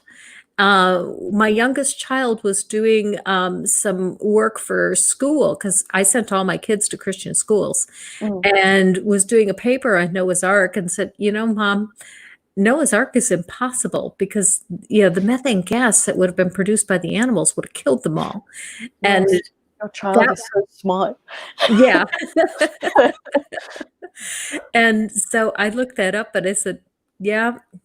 All right, now here's where I have to be a little careful, because my youngest is transgender, and my youngest is Robin, and is he, but at the time was she. So if you hear me using different pronouns, it's because she was she, but he is he. And so then she showed me some other things that went along with the same lines, and then started showing me some YouTube videos. And once I watched Apologia, that was it. Christianity was over. My mother had a similar view as a Catholic. Actually, very shortly before she passed, we had a conversation, and I told her that I was atheist, and she was actually, other than one of my sisters, was the only one who was really accepting of it. And she thought about it for a while. A little bit previously to that, I had brought my son up there. We used to help her kind of take care of her. I would clean her house and do some cooking and stuff for her to help her out. And she had chased my kid around with a bottle of holy water. And she wanted to just sprinkle it on him, because we didn't have him baptized. She wanted to just sprinkle it on him as an impromptu baptism. And she was sneaking around. She wasn't being weird or dominant at all. We never really talked a lot about religion. And I looked at her and I said, Mom, I said, why do you do that? I said, do you think that God would send him to hell? He's 4, because I didn't have him baptized. And she thought about it, and it took her 10 seconds. And she goes, no, I don't think that. And I said, well, then what are you doing? And she goes, I'm sorry, I won't do that again. And so later on, when I had a conversation about this atheist, and I said, Mom, I said, the Bible just has never made any sense. And she goes, I know. She goes, I thought that when I was a kid. And she went to Catholic school from kindergarten all the way through college, married at 17, had 6 kids, you know, all that stuff. Was divorced right as I was born. And so she kind of left Catholicism, then came back, and she said, you know, I don't really know if there is a God, but I want to believe that there is because I want to go to heaven. And she said, the God that I believe in would not send you to hell. You're a good person. And that's actually what my last piece was about for FFRF, was about how people like you, Granny, would kind of morph their beliefs to bring in people. They couldn't handle the thought of the God that they loved hurting people that didn't believe that or think that way. And that was very much the way that my mom kind of morphed her beliefs, was to encompass. And I don't know if you guys have read Dan Barker's book. If you haven't, Godless, it's excellent. He signed it for me, and then my kids spilled soda on it. Memories. First ever signed book too. And but he talks about how he kind of made that slow transition where he just kind of started to accept more people and accept more people. And the more beliefs and people that he accepted, the kind of the bigger his God got, until it just went away altogether. And the religion just went away altogether, because I don't know if you've ever met him or heard him talk. He's just like I mean, maybe he's like a horrible person in private, but I've met him a couple of times, and he's just one of the nicest, most kindest, gentlest people I've ever met. And he just comes across that way, as somebody who doesn't want to hate and doesn't want to exclude. And he wasn't able to reconcile that part of who he is with what he was taught as a fundamentalist. And so his journey is very, very interesting to read. And I think I've heard that type of evolution, if you will, of people's religion as they start to encompass other people. And so my piece is a lot about really accepting people of other religions, but how you see that a lot of times it's not about the belief that makes the person, it's the person that makes the person. So they may believe weird shit, but in their head, they reconcile it to still be kind on the outside, if that makes sense. Right. Yeah, for me, If you have like, anything, sorry. go for it. No, go for it. I mean, the concept of hell did always bother me, you know, that no matter what you did, infinite punishment for a finite crime seemed unreasonable. But it was actually the concept of heaven that really, you know, knocked me out of Christianity.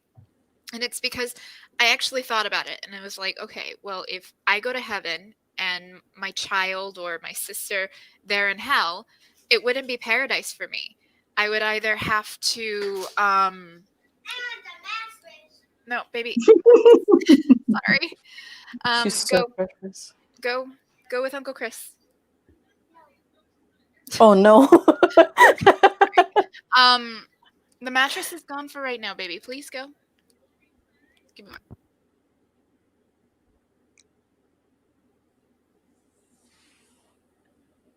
Has she cut out? No, I just said give me a sec so I could tell him to okay. Go. Sure. Sorry about that.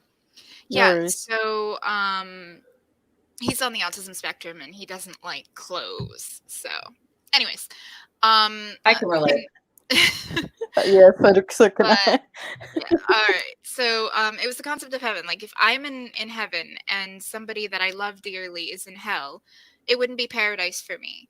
And so in order for it to be paradise, it would have to be one of a few things. Either I don't know they're in hell, which, you know, you would think like you would have to know if they're not there with you. There would be a fake version of my loved one in heaven, and then it's some Matrix shit, and I'd much rather an ugly truth than a beautiful lie. Or you would have no memory of your life, and then what was the point of living it? So it seemed like an impossibility that there could be a paradise afterlife if it wasn't completely inclusive. And then you think about all the suffering in the world, and it's like if it's a truly loving, benevolent God, you wouldn't have bone cancer in children. You wouldn't have genetic disorders like Tay-Sachs, where a kid's going to suffer their whole life and die. I actually got into a discussion, an argument with my aunt, who is very religious. And she'd come up to me and said, so, you know, I wanted to bring you to my church, you know? And I was like, yeah, if you want, I'll go to church with you. I don't care, because she knows I'm an atheist. And she's like, yeah, because Jesus has so blessed my life, and I want that for you. And I'm like, okay, so why is it that you deserve to be blessed? I mean, what? And I explained, what about, like, the starving kids in Africa? And she's like, oh, well, suffering brings us closer to God. And I was like, okay, genetic conditions, a child with Tay-Sachs, they're going to suffer, and then they're going to die by like age 6. They don't have the comprehension to understand that it's bringing them closer to a God. She's like, well, then that would be to teach the parent a lesson. I was like, oh, so your loving and benevolent God would torture and murder a kid just so their parents may or may not learn a lesson and come closer to God? And she just kind of, like, her brain broke. Like, I literally watched her brain break for a second, because she just, like, stood there, like, mouth slack, like, she had no response. Yeah. She never did tell me when she wanted me to go with her to that service. Okay, so this is a good segue into the next topic, and it will be the last topic before we start taking some questions, I think, if we have time. It's almost been 2 hours. It's been a wonderful discussion. I can't feel the time moving. But the last and final topic is just something I just have no input in, really, is skepticism and motherhood. So I think all 3 of you have children. And you guys are essentially raising the next generation of free thinkers and things like that. How do you do that? Because I'm fucking terrified of having kids. Well, truly. For me, like, and I know, like, people might disagree, but I plan on raising my son and teaching him about all religions from a cultural and historical perspective. These people believe this, those people believe that, which, I mean, in my opinion, is the way that all kids, regardless of if they're a religious household or not, should be taught. Because preaching dogmatism to a child when they trust you implicitly, that, a parent is their child's whole world in their formative years. And if you're giving them, answers that they're not supposed to question, you're stifling them. And I feel that if they choose religion, later down the road when they're a teen or an adult, then okay, then it's their choice, that they were fully mentally and emotionally prepared for that. And they aren't saddled with the kind of baggage that you see a lot of people who come out of religion, religious trauma syndrome.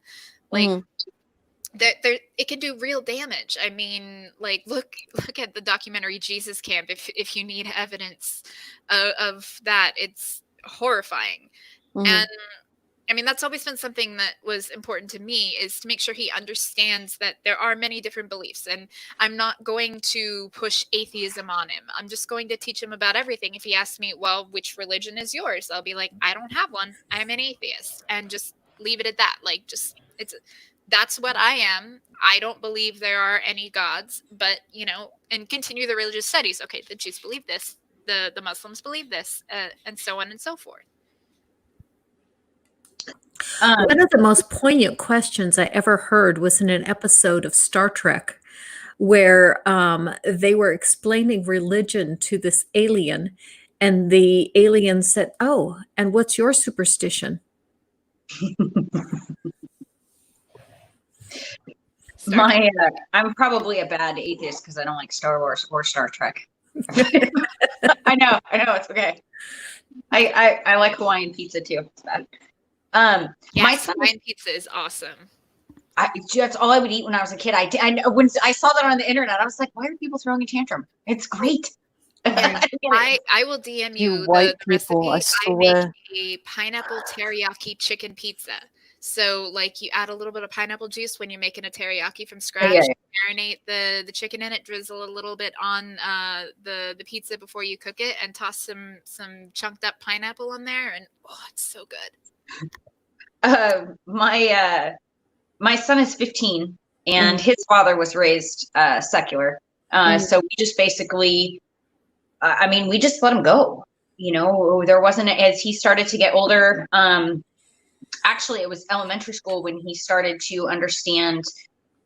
Somebody had asked him about the Bible and God in like a woodshop class or something. And he said, well, the Bible isn't proof that God exists. And he had to actually be escorted out of class early with protection, and then proceeded to get bullied for the next 3 years at that school. Which is, like I said, one of the reasons why I came. It was Mama Bear that brought out me talking about all this. So, you know, at that point, we kind of, he had a really bad view of Christianity because they treated him like shit. And he's like, but none of what they're saying makes any sense. And he's like, you know, you throw any type of logic at them and they get upset. He has read parts of the Bible, like when we've gone to a hotel, and he's like, well, this is silly. We've never told him one way or the other. He considers himself an agnostic. He's read, he was really interested in Norse mythology, so he read Neil Gaiman's book. Yeah, he loves to read, so he's read a lot of, he's read Moby Dick, for God's sakes. He's reading Isaac Asimov right now, the Foundation series. He does like Star Wars, by the way. Most people do. Dude, I saw him like in the 80s, man. I was like, this is stupid. Star Wars is special because my first date was to go see when the first Star Wars came out. That was my first date. My first date was the that movie with Kevin Costner and Whitney Houston. Come on, what is it? That was terrible. We almost walked out. We would have had more fun. I had my first date at like 20. The Bodyguard, that's what it was. It was The Bodyguard. I love that movie. I think I was 15. But as far as like my kid goes, we've talked to him about forming his own beliefs and investigating his own stuff. And like I said, he considers himself agnostic. And we just kind of let him discover things on his own. I think our intention in raising him was more about teaching him how to think and how to make up his own opinions. And he definitely veers towards atheist, but we've discussed deism, that, you know, maybe there was some type of, you know, being that we don't understand, that maybe that's what kicked off the Big Bang, or maybe there is something that might have set stuff off and then just walked away. But maybe doesn't have any influence on, you know, Earth or anything like that. Mm-hmm. And so that is his, you know, he's just really neutral. And then when I tried to explain Catholicism and how I was raised, he looked at me like I had three heads. He's like, how could you ever believe it? That's awesome. Like, Scientology. I don't know what to say. Yeah, I was like, I don't. Well, I actually recently did Chris Shelton's podcast, and so I learned about Scientology through him, which was really interesting. It's so fascinating, right? But it's the parallels between Catholicism and Scientology. I was like, they start you out with the little stuff, and then they don't get into the really weird shit until later, till they've already like hooked you, and then you're like, okay, now you're willing to go, just if I got you this far, you're gonna go this much farther. And that was kind of how I felt Catholicism was, is they start you out with God loves everybody, and then they're like, yeah, but he drowned the whole world. There's a term in Arabic that we used to refer to as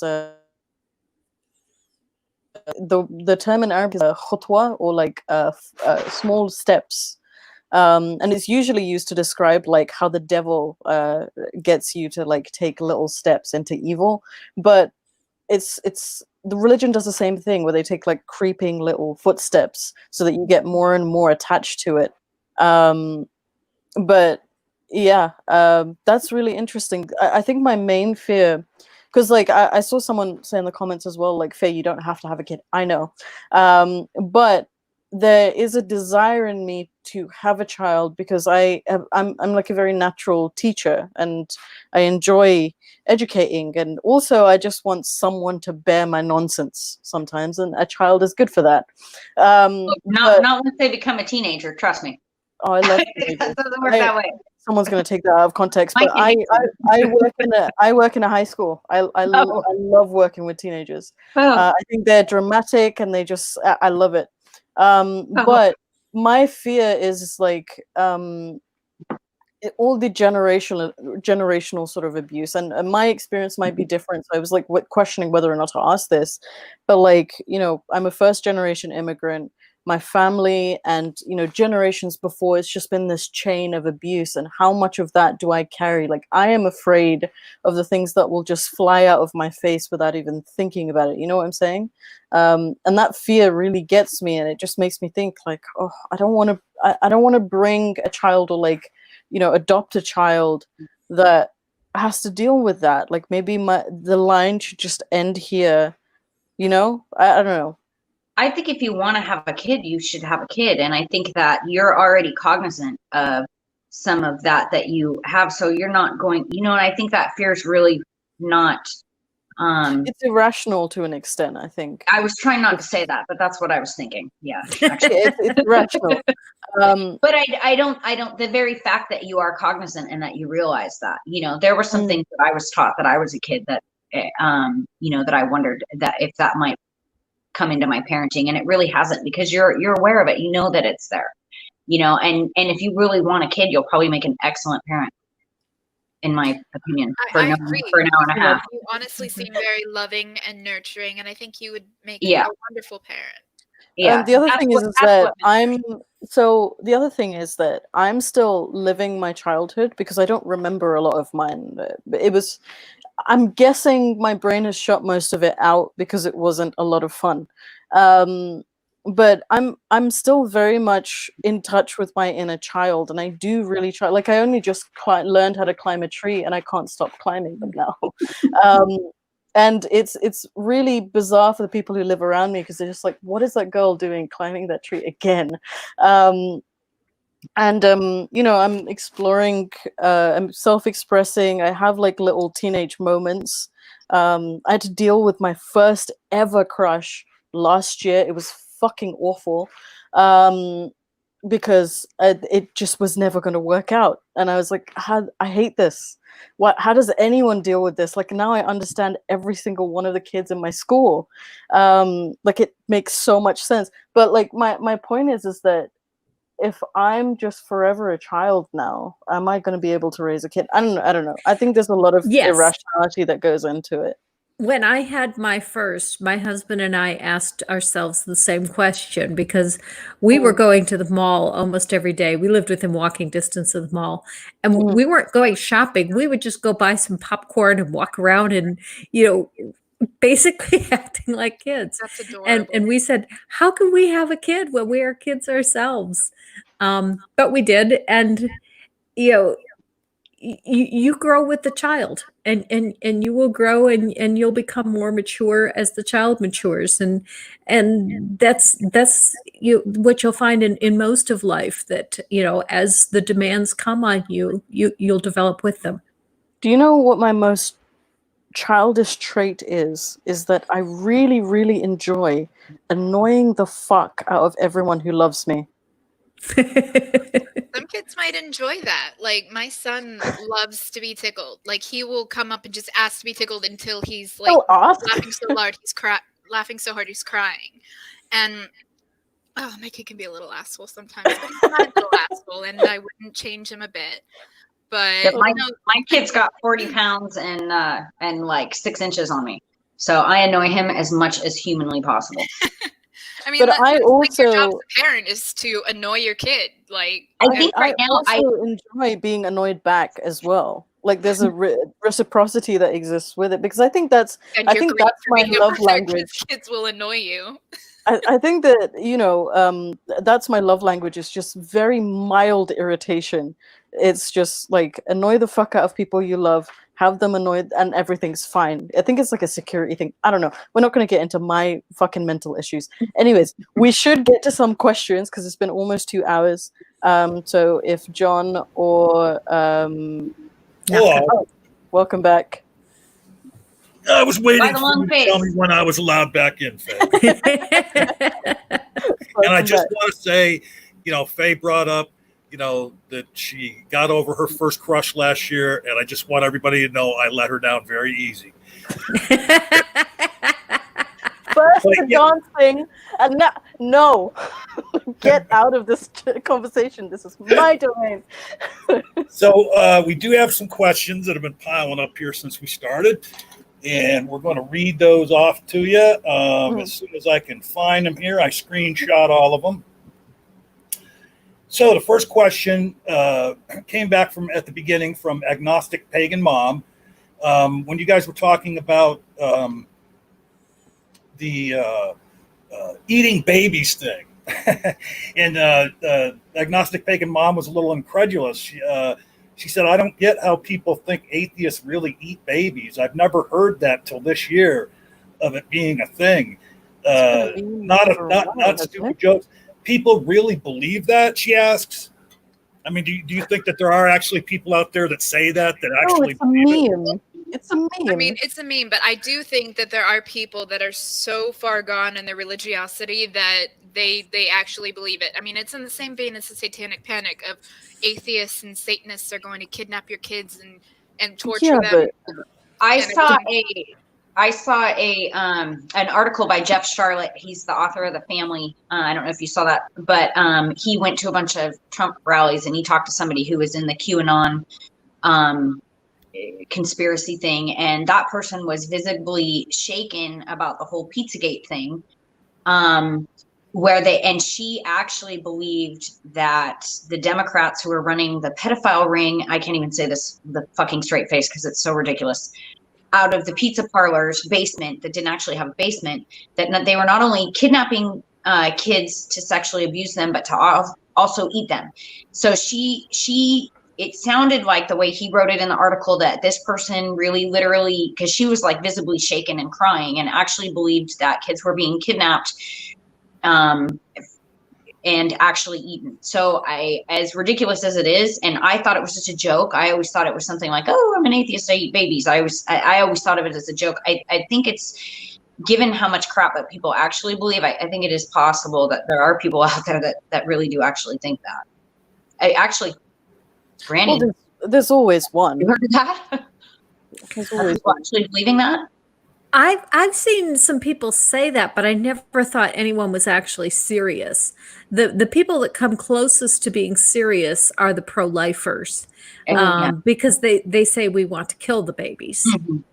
The way that I always interpreted that is that, atheists are crazy, like they have no morality, so hypothetically they could eat babies.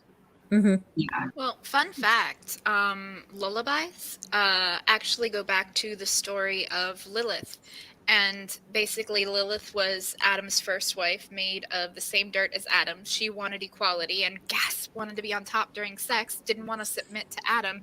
So she was cast out and became the mother of monsters. And they would sing lullabies over their babies so that Lilith wouldn't come and take them away in the night.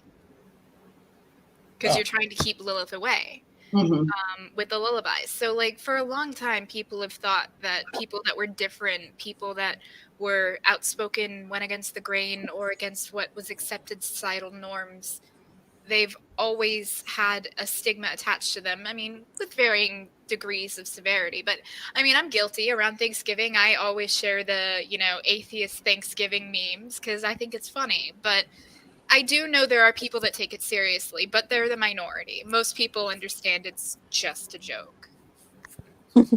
Well, and if anybody's interested, DM me. I've got a great recipe for baby kebabs. I wonder if my pineapple teriyaki sauce would go good on it. Probably. Make it extra sweet. So this next question is from Amaros Moon. She says, I may have missed it, but did you guys mention, I don't believe you did, so I'll just ask it this way. Who are some of your favorite female atheists of all time? My two favorite would be Shannon Q and Jen from Jen's Little Corner. I have learned so much from Jen. Can I state mine just very bluntly? If people aren't aware of her, I'm not going to give any description of her. She's just the best person alive. Mariam Namazi. We call her the mother of all ex-Muslims. She's my mom. That's all I'm saying. I love her, and she deeply loves me, and I really, really appreciate her. Yeah, I don't know Mariam personally, but I've seen your interaction with her, and she seems like good people for sure. Mm.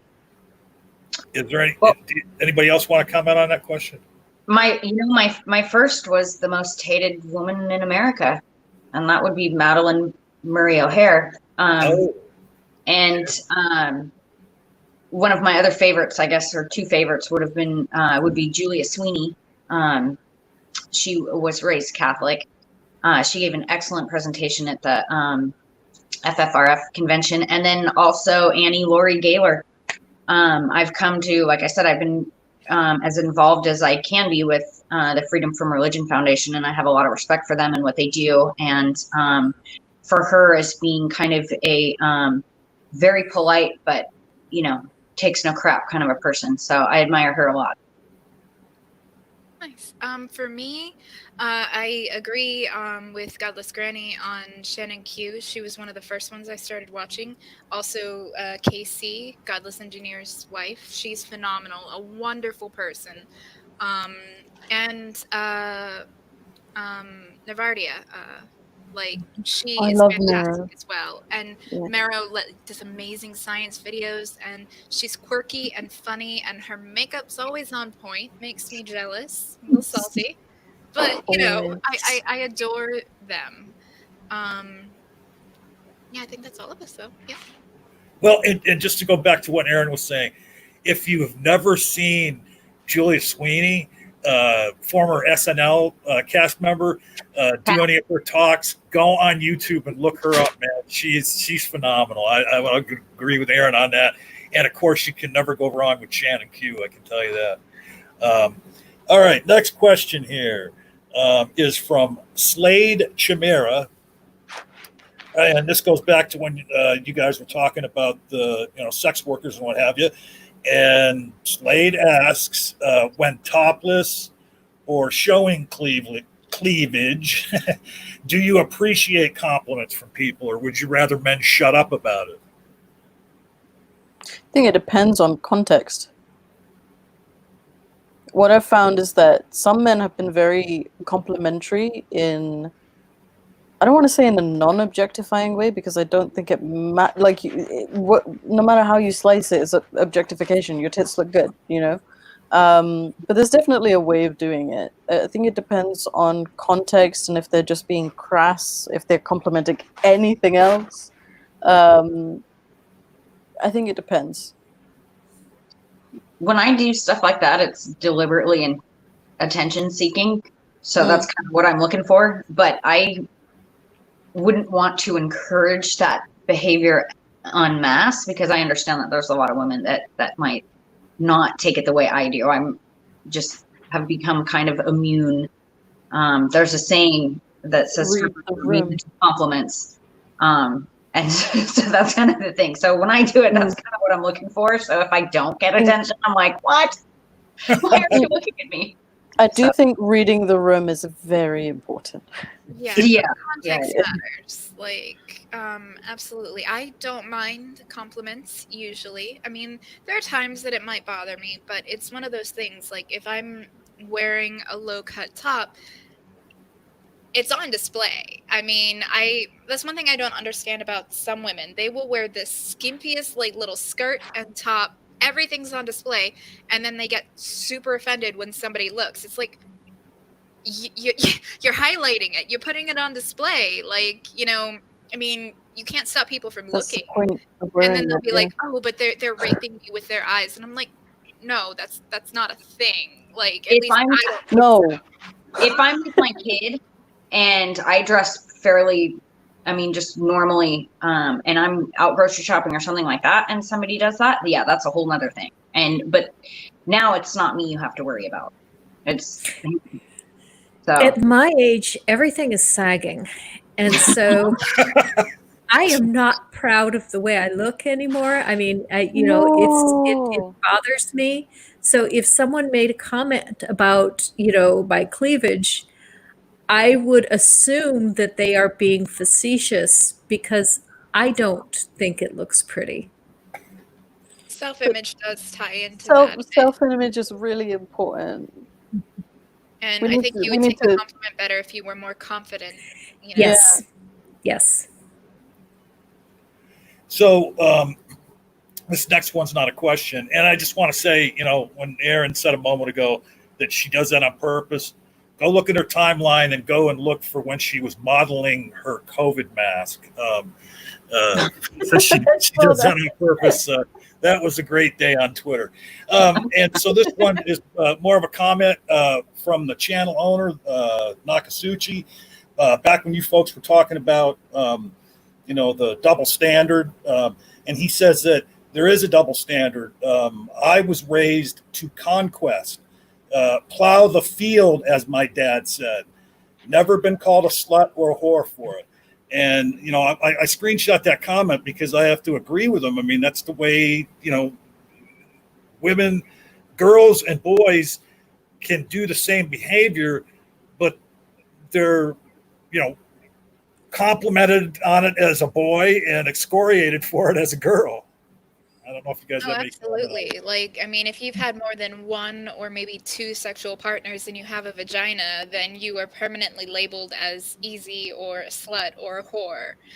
And it's not right, honestly. Like, there is nothing wrong with sex or sexuality or anything. I mean, what's good for the goose is good for the gander, so to speak. If it's okay for a guy to go out and sow his wild oats, then why can't we?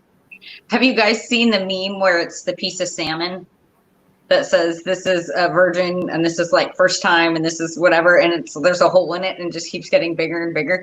We're still, I mean, in my timeline, it's still people trying to compare women to lollipops. So yeah, that's what that reminds me of. It's just like, is that really what guys think? That it's there's like a finite amount, and then all of a sudden it's like doesn't like work anymore. I don't know. I recently saw one with a banana, and it showed like, you know, a just right banana, then with a few brown spots and a lot of brown spots, and it was targeted at men. And like, that's what I was gonna say. I'd love to see the Converse one to the same one about masturbation with a banana. I'll see if I can find it and I'll DM it to you. Okay, perfect. Hilarious. People are aware that we're not food, right? Tell Ray Comfort. A question for the room. Oh, aware that we're not food? I don't know. It's you know. We keep getting compared to food. I'm going to take a quick second here to say, Faye, I absolutely love your hair and haircut. I could not pull that off, but you look fucking fabulous. Does it make it better that I did it myself? Yes. Like, that's incredibly impressive. Like, thank you. Yay. Faye's also been self-tattooing lately. I've been doing self-tattooing as well. Actually, that does bring up one thing. I know we're doing questions that I wanted to ask. What about there is a double standard, I think, when it comes to women complimenting other women, where it ties into the, you know, objectifying and looking at your boobs. It's like, if a woman says, "Oh, your tits look great," or something like that, it doesn't come off the same way as a guy to a lot of people. And I want you guys' thoughts on that. I think it goes back into purity culture and how women should be like modest. So if a guy's like doing that to you, then you have like this reputation of being a whore or whatever. I think with women, I mean, I'm bisexual, so I frequently objectify anybody and everybody. I have the same problem. So, but yeah. So, you know, I don't know how to fix this, because this is like years and years of like societal and religious, it's generational, you know, like people have been brought up in a certain way in a certain society, taught like women's bodies are like in some way shameful and men can run around in Speedos and it's so cool. You know, I don't know. I think it's just like it's a social thing. Now, what if we are fixing it by simply talking about it? I think we are. I hope it helps. I honestly, I think it does. I mean, look, we have different generations that are all moving forward and progressing the conversation. So yeah, I think it does. I think it does help. I think even if it's only incrementally, I think we're definitely helping. When I was Faye's age, no one even talked about homosexuality. I mean, that was something you did not discuss. It really hits, because like in my little, sorry, I know I'm getting like emotional, because in my little group of like ex-Muslims, I'm the oldest. So I'm usually the one that's going like, when I was your age. So I just feel so validated. Right now. Sorry, go on. It's okay. So I think that's something that you younger people are changing. And I think that, you know, in another generation that will become acceptable and normal. Well, see, and I'm 40, and so I've already seen 41, almost 42, but this year is going to last like another 10 years. So I figure I'm going to have a little more time before my birthday. This year doesn't fucking count. Just forget It birthdays. doesn't They don't count. matter Forget it. anymore. 2020, we're just writing it off. I grew up in Southern California, and even when I was a kid, homosexuality was like, oh, it was dirty, and it was like taboo and a big deal. And so was interracial marriage and dating. Mm-hmm. That was also a big thing. Like Webster was a big deal when I was a kid. The Cosbys was like supposed to show everybody that Black people were like normal, and like, you know what I'm saying? Like that, those were concepts that I watched changed. And that's like I said, I'm 40, so I've even seen that happen in my time. So yeah, I think we are changing it. Just the conversation is changing. I mean, I definitely think like the communities that you guys grew up in is very different to mine, because like while you guys were like, oh, we didn't talk about gays, like we thought gays should be killed, so there's a lot more work to do where I'm from.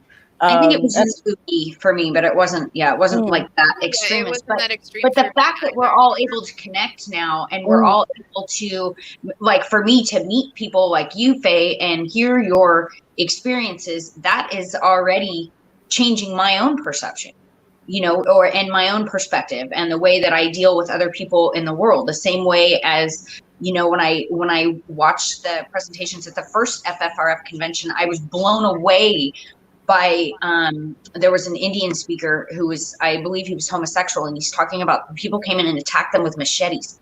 Holy shit.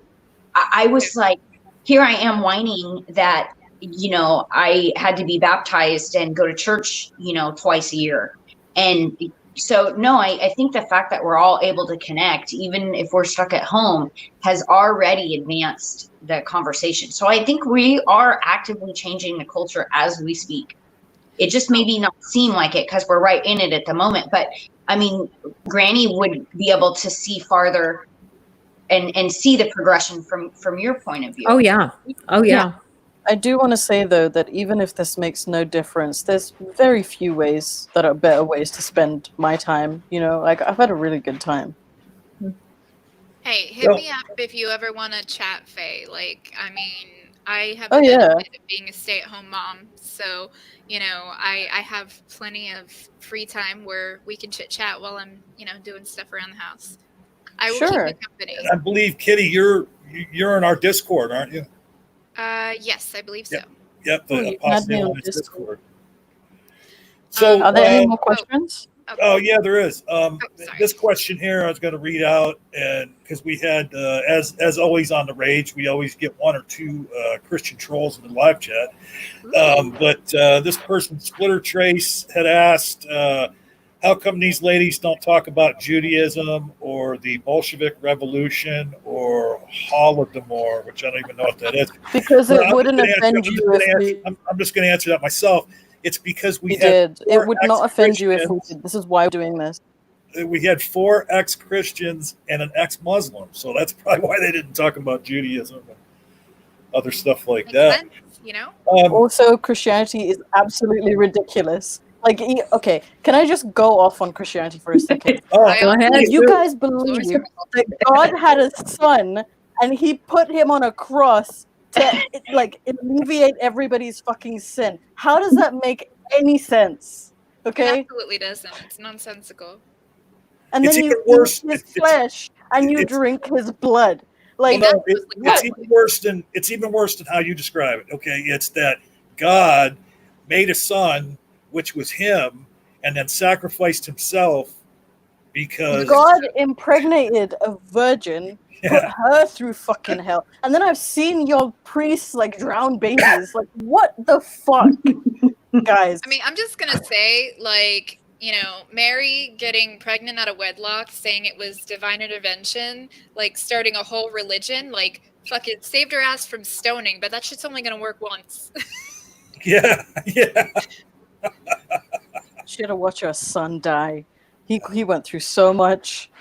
I mean, I could just see. Look, Mary, you know what? The other thing is, Jesus' superpower is that he can turn wine, like make water into wine, and he can like make fish last a really long time. What the fuck is that?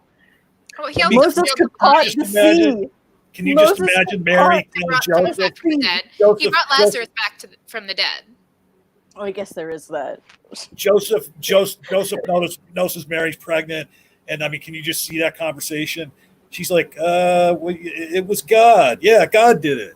Well, I mean, in the Bible, that's exactly what happened, and Joseph didn't believe her, and then an angel had to come to Joseph and be like, "Look, homie, like, big man upstairs, like, it's all him doing. Like, you got to deal with it, bro. Like, sorry, shit luck."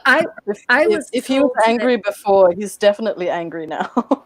I was told that in that culture that a betrothal was essentially like a marriage, and usually the engaged couple lived together in the bride's home until the groom had finished getting his house ready. And so the bride being pregnant at the wedding was not at all uncommon, and actually it was supposed to be a sign that God had blessed the wedding or blessed the union. I don't know if that's true or not, but that's what I was told. Well, and you gave me the perfect segue, Granny, to the next question here. Iron Charioteer asked the ladies what they think about the institution of marriage. Is it quote holy? And I think he was using that word. Like, is it important to you? I am always down to throw a party. Okay, so that's it.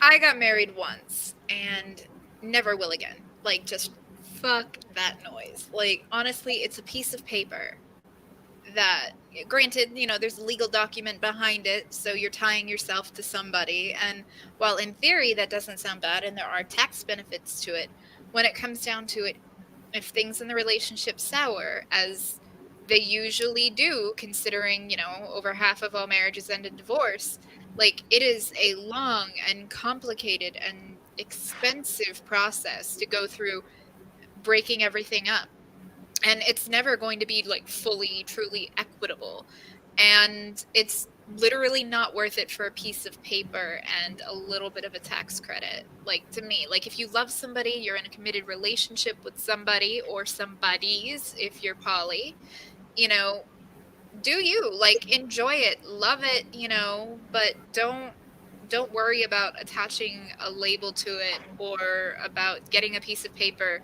that really, you're not going to be closer because you got married. You're not going to have a better relationship because you got married. It's literally just attaching a label. I just want a dress and a party. I don't need a certificate. I just want a dress and a party. I agree with the marriage as a legal construct. Relationships are each different. They constitute two different people, or however many people, or whatever it is. And the actual relationship and partnership is between those individuals, whether it be open, whether it be poly, whether it be whatever your particular dynamics are. The contract of marriage is, in my understanding, a complete legal document, and it can be a risk if you break up. Like you said, it gets really complicated and all that kind of stuff. But you know, there are the legal benefits of you know, when it comes to taxes and insurance, and you know, having a spouse during medical issues, yeah, and things like that. But other than that, that's it. There's God shouldn't be involved. The government is only involved as it constitutes their, you know, their legal responsibilities when it comes to taxes and insurance and all that other shit. But yeah, no, relationships are about the individuals in it. I think when I write about it, I called it ghostly menage a trois, when people will put a divine spin or feel like there's an influence or something like that, and God shouldn't have anything to do with your relationship. There shouldn't be any outside influences. It should be between the people involved, and that's it. And that's how you define it, and that's the end of it.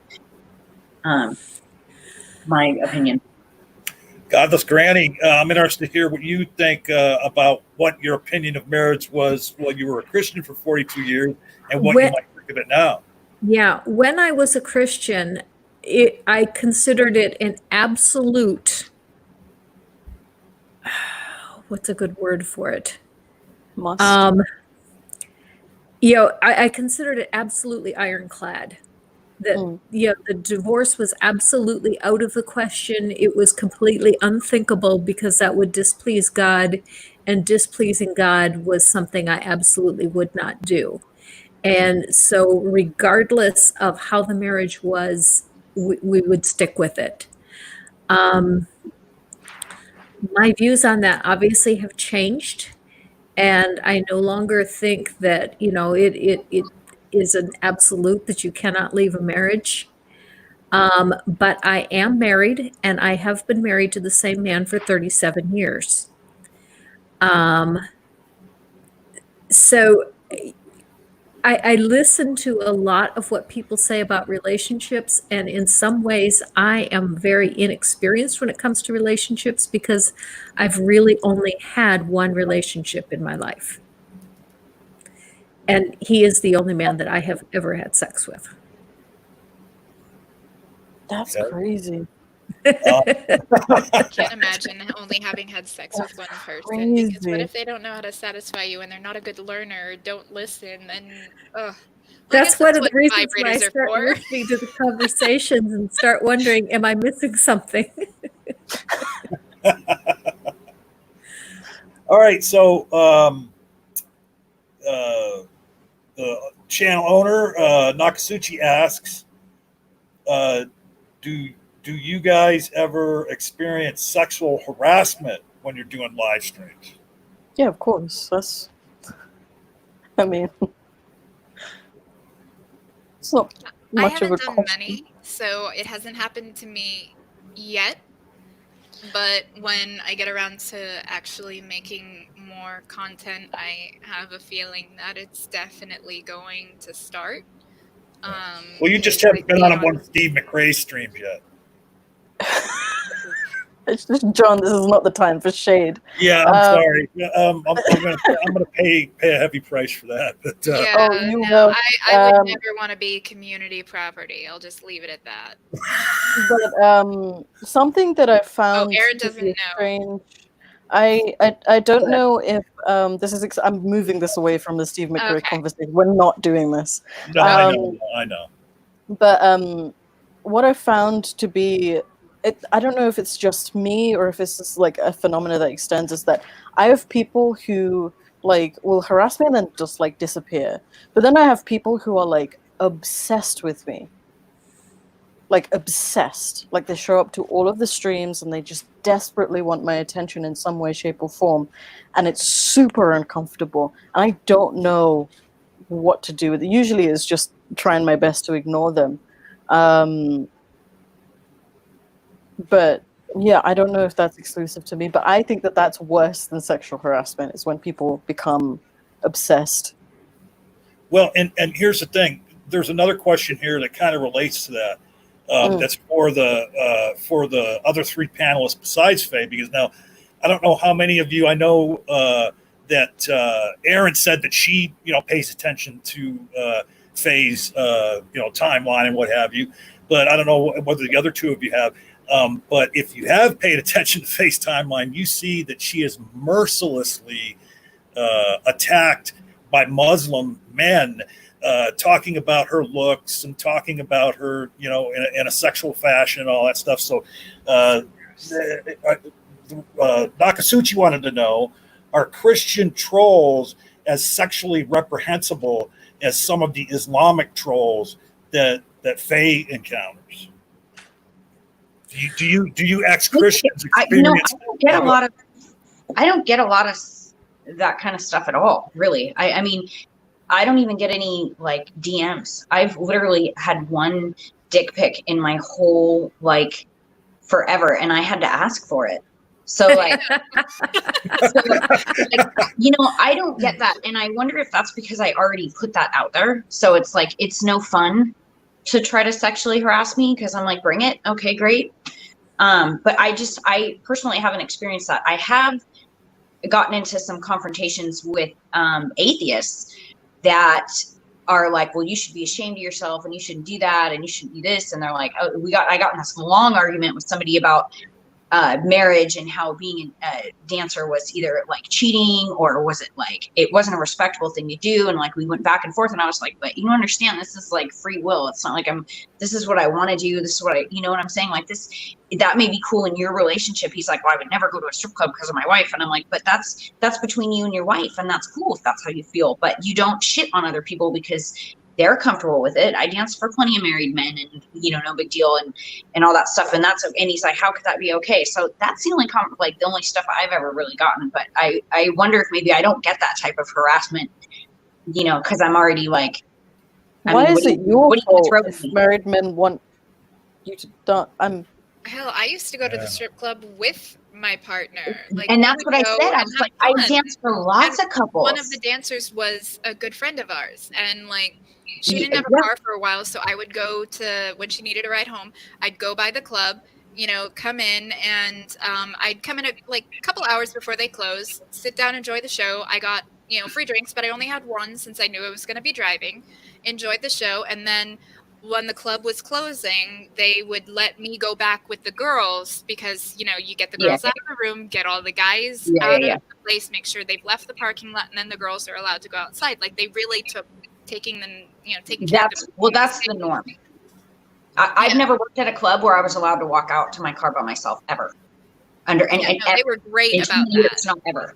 So, but no, I can't say that I've ever been or at least I've ever felt sexually harassed. But I did have somebody say, well, maybe you just don't notice it because you're immune to it. So that is another possibility I will throw out there, that maybe I have been sexually harassed on. That's kind of like how I'm. When I was younger, I walked out on jobs because of sexual harassment.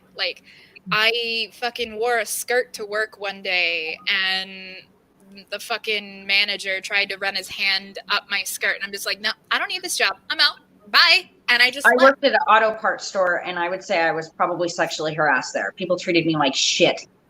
Like shit. It was the worst job I ever had in my whole life for 6 months. It was seriously the worst. People just talked to me like I was an idiot.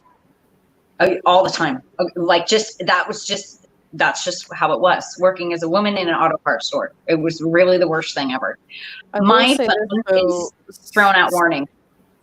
Okay, I just wanted to say something very quickly that's off topic, but I think I'm at the same level of desensitization to death threats as you are to sexual harassment. That is horrible, though. Heartbreaking. Yeah. That literally hurts my fucking heart. Yeah, I literally have no fear for it. I just see it, and it's just like. Oh, and I can attest to that. When I first met Fay, I just was flabbergasted by the way people go out. I mean, and here just in the last week, there's been some person going at her on Twitter, a Muslim, and it was actually quite funny because he was saying how God wanted to pee on, Allah wants to pee on her. It was weird. And poop on her. Fetishes right there. Right, and R. Kelly. And then ex-Muslims are coming in and going, wait a minute, isn't what you're saying blasphemous? You're blasphemous. Can I read it? I want to read it. Go ahead, read it. Okay, so this guy, he DM'd me 100 times. I think he was just trying to get a rise, but I don't know. I don't know where he was going. So he started by saying, "Hi, are you against Islam? Faye, Allah fucked you in the ass. Allah will destroy our slut, you poor Bengali, go fucking country. Faye, Allah will pee on you. Allah will kiss your ass. Allah will lack your pussy." I think I would want to respond and say, well, yeah, Allah can kiss my ass. Right, so I put in that. Satan does that thing with his tongue you like. Well, and I put in that thread, I said, well, so apparently Allah is into golden shower, cunnilingus, and analingus, so I mean, what the hell? It's I'll take 2 out of 3. I will say that I don't get any of that. And I think part of it is because I'm still fairly small. I've got 310 subs, so I don't get noticed a whole lot. But when I do get noticed by Christians, the worst thing they ever say is that I'm going to hell. It's pretty much an empty threat, isn't it? Mm-hmm. Yeah. All right, so, and I know I'm going to butcher this name, Tioga. had asked, wants to know from you folks, what is one piece or person or feminist or political ideology that you'd recommend? So I guess they're asking, someone who maybe, puts out a book or, has a talk out there or something. Mariam Namazi. I'm telling you guys, she's the best at everything she does. I'm going to tout one of the four horsemen and say Daniel Dennett. Godless? No, Dennett, the dude with the beard. Oh yeah. No, I was saying, I was going to Granny and asking if she had anybody she wanted to recommend. I could see how that sounded like a question, like I was asking if that person was godless. Oh gosh, there's so many. I watch and support so many. I would have to say my top favorites would be Matt Dillahunty, Aaron Ra, and Paula Gia.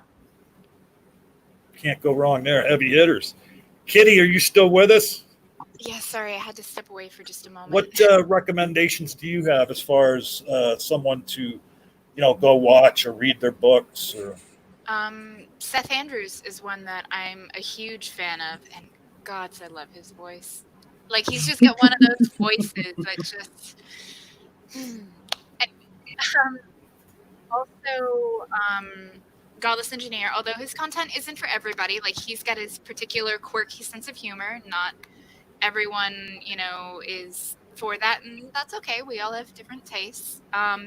Navardia, Marrow is phenomenal. She does some funny stuff, lots of science educating. So those are three of my top channels or people that I really appreciate.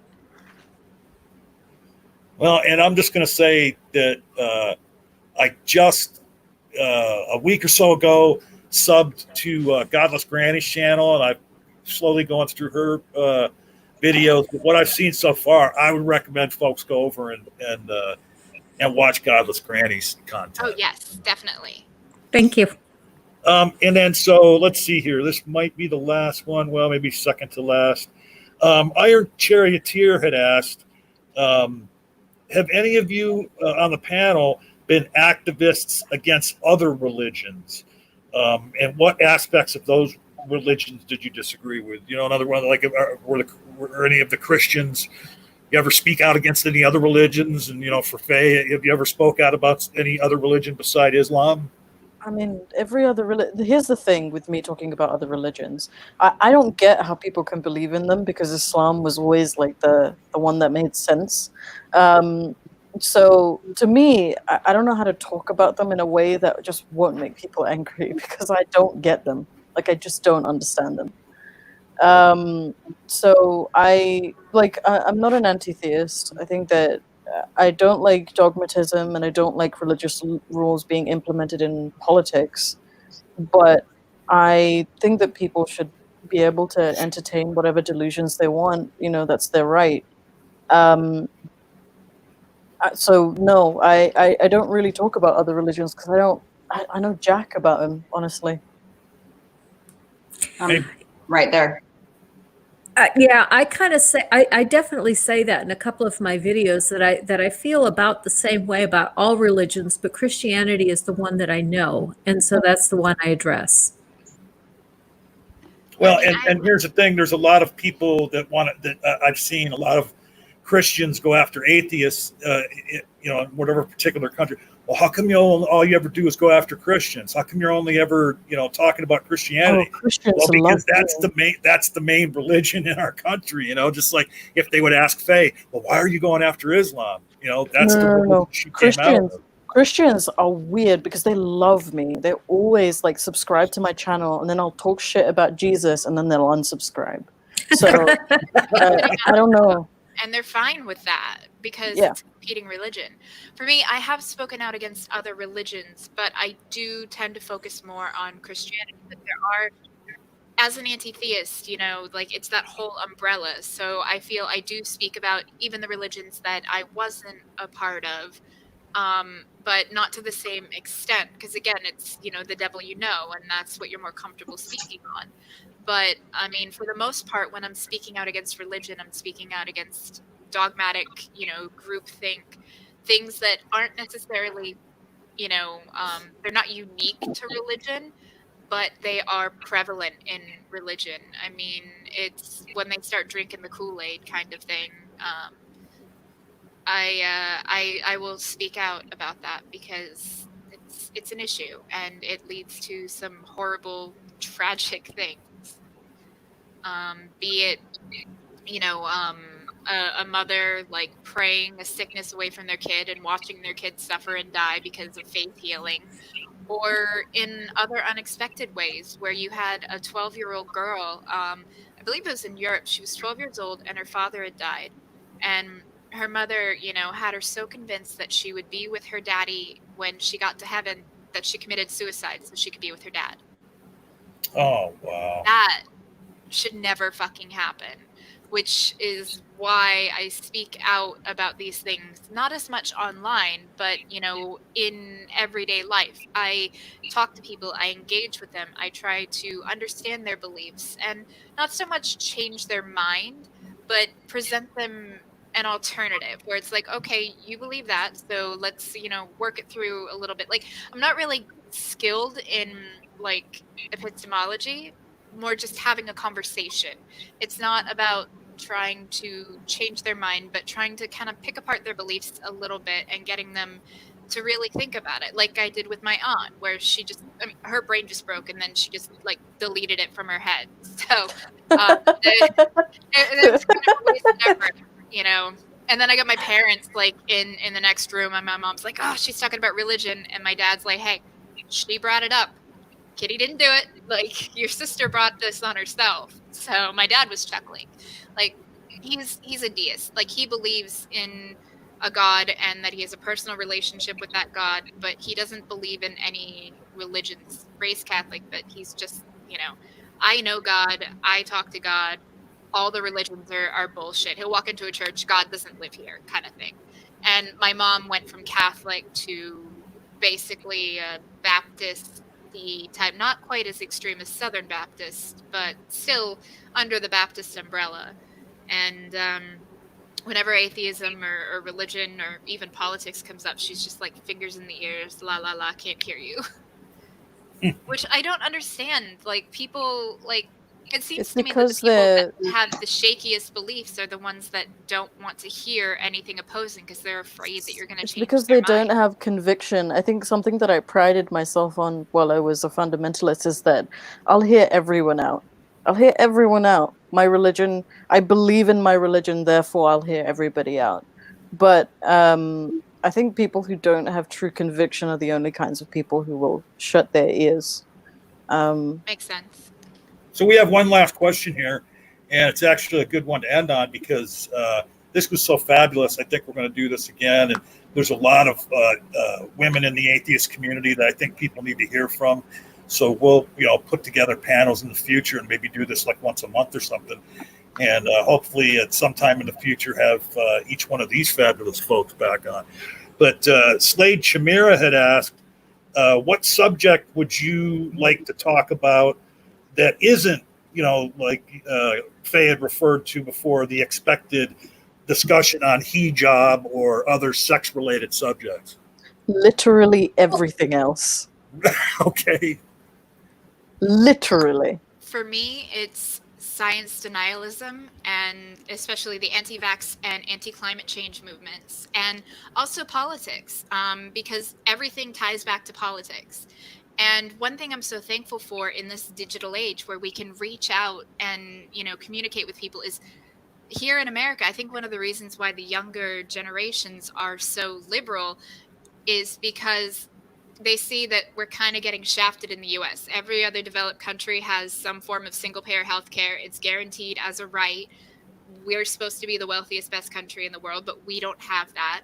And we can go to someone in Canada or someone in the UK or anywhere else and be like, okay, so, you know, do you have death panels? Like, no? Okay. Whereas, you know, they use that scare tactic, oh, death panels. But then if you think about it, we have those here where you have insurance companies that will say, oh, you've got skin cancer? Well, I see you had acne when you were 16, so we're going to call it a pre-existing condition. We're not covering your cancer treatment. That actually happened here in the United States.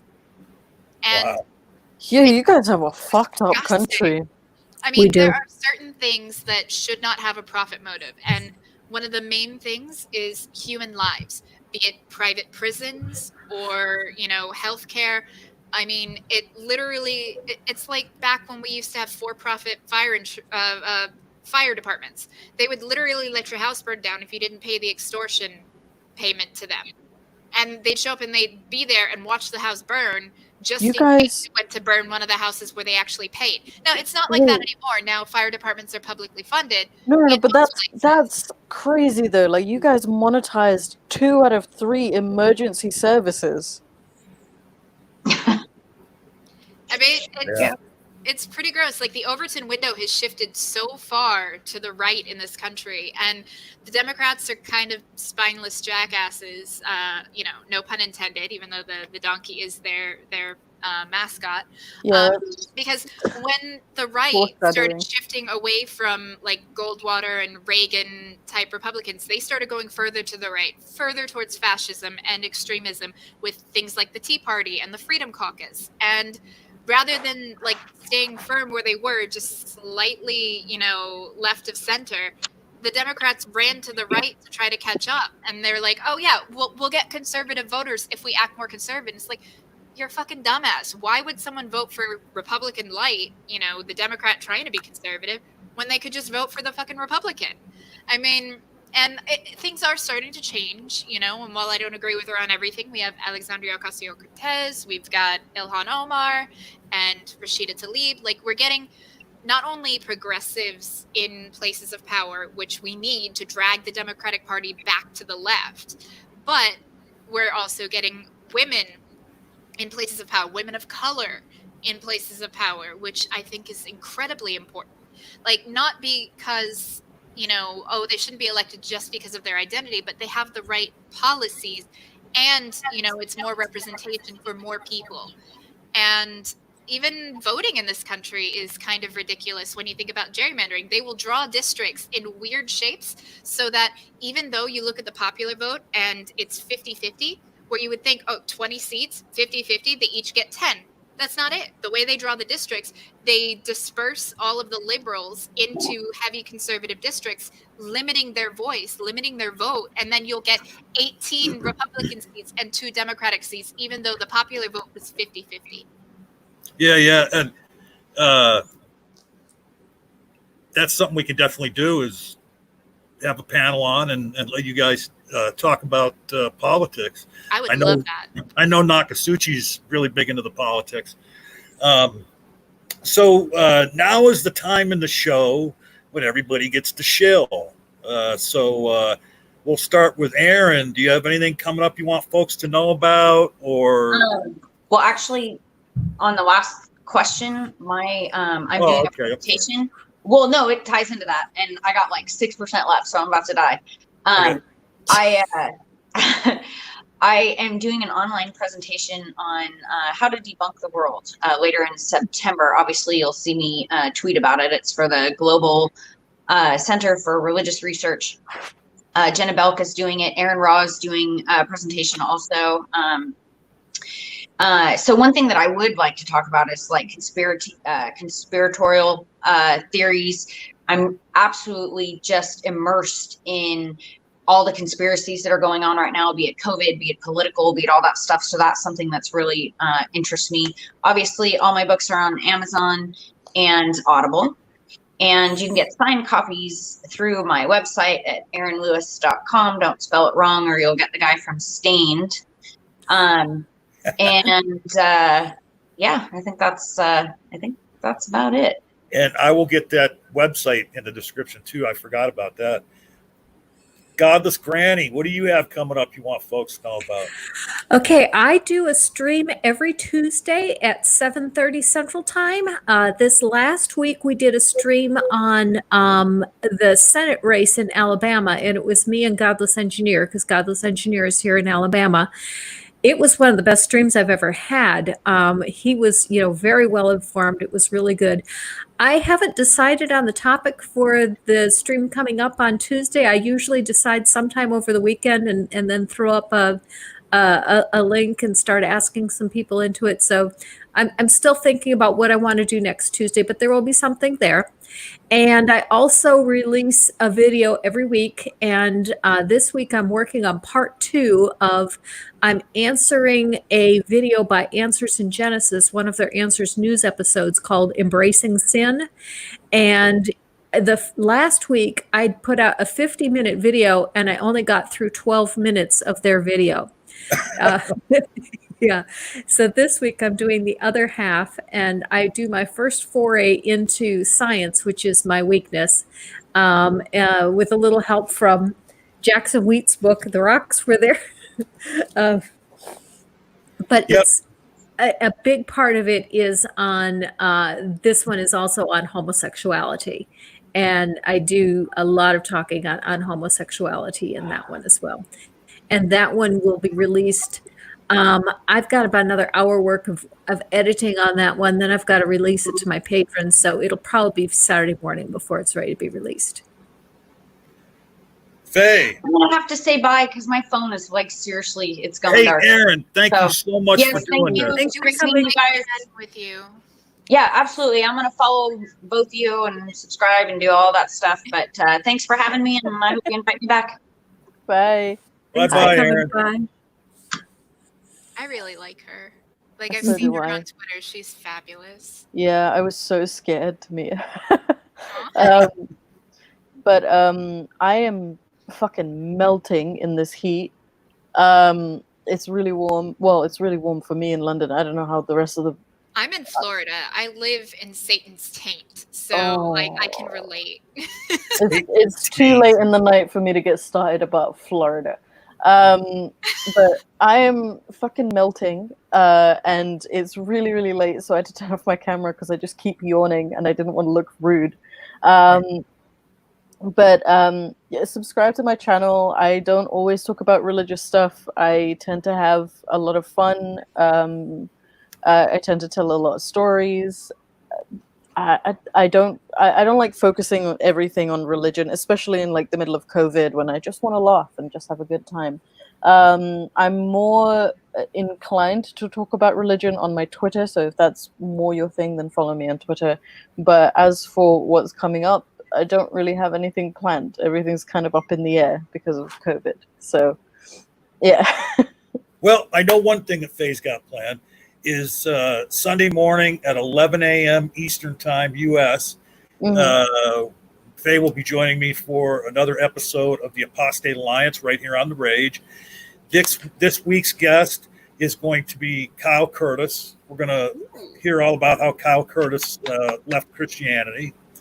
I think we are going to turn this into a regular thing. Maybe once a month, we'll put a panel of women atheists together. I think this turned out fantastically.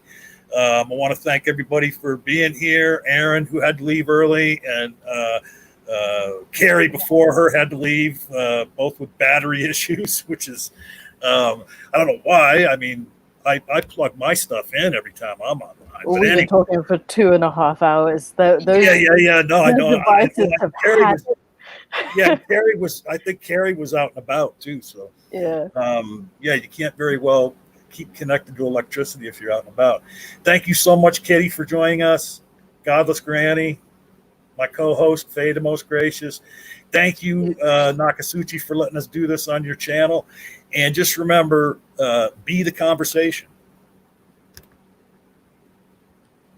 bye.